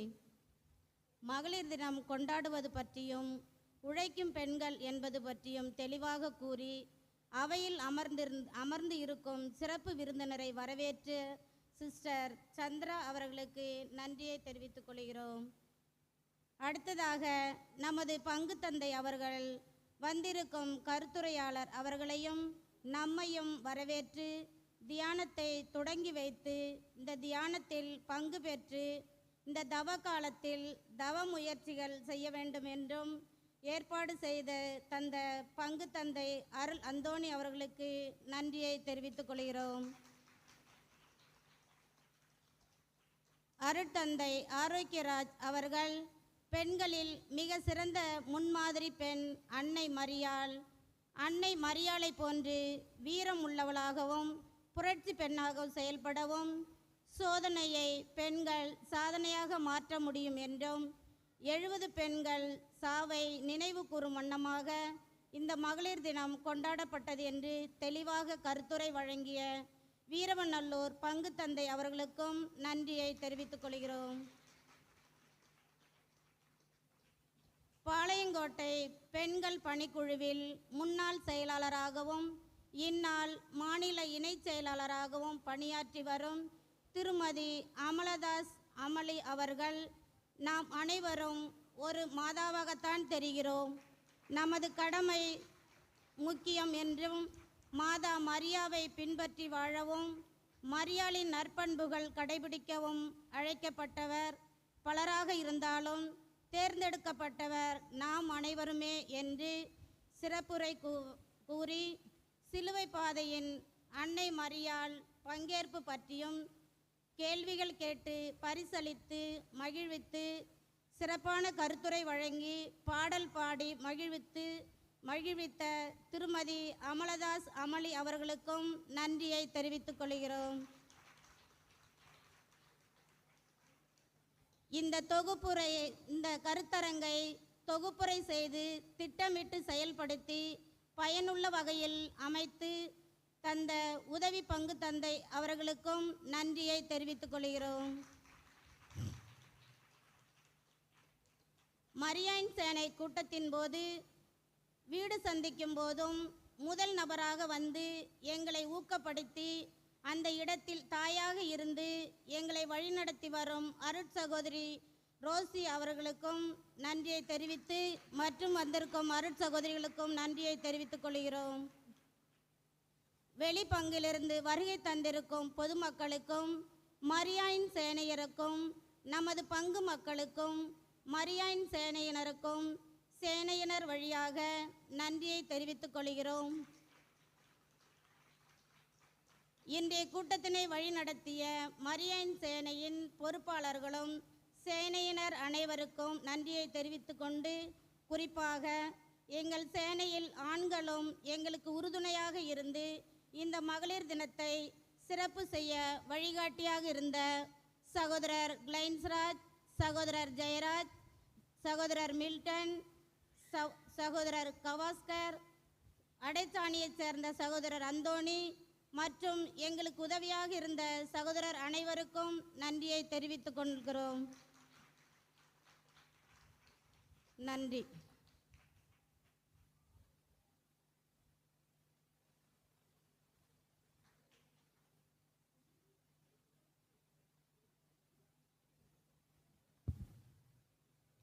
அழகாக நன்றியுரை வழங்கிய செல்வி அக்காவுக்கும் நம்முடைய நன்றிகளை தெரிவித்துக் கொள்வோம். நன்றி. இந்த அரை நாள் கருத்தரங்கானது சிறப்புற அமைய உதவிய ஒவ்வொரு சேனை உறுப்பினர்களுக்கும், மரியாயின் சேனை உறுப்பினர்களுக்கும் பங்கின் சார்பாக எங்களது மனமார்ந்த நன்றியை தெரிவித்துக் கொள்கின்றோம். நன்றி நன்றி. எல்லா ஏற்பாடுகளுக்கும் செய்தியாக நன்றி சொல்லிட்டாங்க. இப்பொழுது உணவு தயாராக இருக்கின்றது. அதனால் நம்ம உணவருந்த சொல்லலாம். அதற்கு முன்னாடி ஒரு கவிதை என்னுடைய சார்பாக சொல்லான் இருக்கேன். அடக்கம் என்ற வார்த்தைக்குள் அடங்க ஆசையோ, அடக்கம் என்ற அடக்கமான பொண்ணு, அடக்கம் என்ற வார்த்தைக்குள் அடங்க ஆசையோ, சுதந்திரம் என்னும் சொல்லுக்கு பின் சுற்ற விருப்பமோ. நாங்கள் சுதந்திரமாக இருக்கணும். சுதந்திரம் என்ற சொல்லுக்கு பின் சுற்ற விருப்பமோ, கனவு என்ற இலக்கு காண கிடைக்குமோ. பல பேருக்கு அவங்க கனவே தொலைத்து விட்ட நிலைதான். அழகு என்ற போதையால் அழிந்து கிடக்கவோ, தியாகம் என்ற ஆடையினால் தியாகியாக போற்றப்படவோ. பெண்கள் எல்லாருமே தியாகிகள், அப்படிதான் கொண்டாடுறாங்க. போற்றப்படவோ, இப்படி கேள்விக்குறிகளாய் வளைந்து கொடுக்கும் பெண்மை எப்பொழுது ஆச்சரியக்குறியாய் நிமிர்ந்து நிற்குமோ. இப்படி கேள்விக்குறிகளாய் வளைந்து கொடுக்கும் பெண்மை எப்பொழுது ஆச்சரியக்குறியாய் நிமிர்ந்து நிற்குமோ. பெண்ணை புரியாமல், பெண்மையை போற்றாமல் பெண்கள் தினம் கொண்டாடுவது யாரை ஏமாற்றவோ. இனிய பெண்கள் தின நல்வாழ்த்துக்கள். அதனால பெண்மையை பெண்கள் மட்டும் போற்றினால் பத்தாது, கொண்டாடினால் பத்தாது. அனைவரும் இங்கே வந்திருக்கக்கூடிய ஆண்களும் வராத ஆண்களும் கூட எப்பொழுது கொண்டாட பழகிறாங்களோ, எப்போ போற்ற பழகிறாங்களோ, அப்போ தான் நாம் உண்மையாகவே பெண்களுக்கு இந்த தினத்தை கொண்டாடுவதற்கான முழு அர்த்தம் பெறும். அதனால் அத்தகைய நாளுக்காக தொடர்ந்து நாம் காத்திருப்போம். இப்போ எல்லாரும் உணவிற்காக காத்திருக்கிறீர்கள் என்று தெரியும். அதனால் உணவு தயாராகிவிட்டது. அனைவரும் மதிய உணவு அருந்திவிட்டு வீடு செல்லுமாறு அன்புடன் கேட்டுக்கொள்கின்றோம். அனைவருக்கும் நன்றி. அமளி பேராசிரியருக்கும் நன்றி.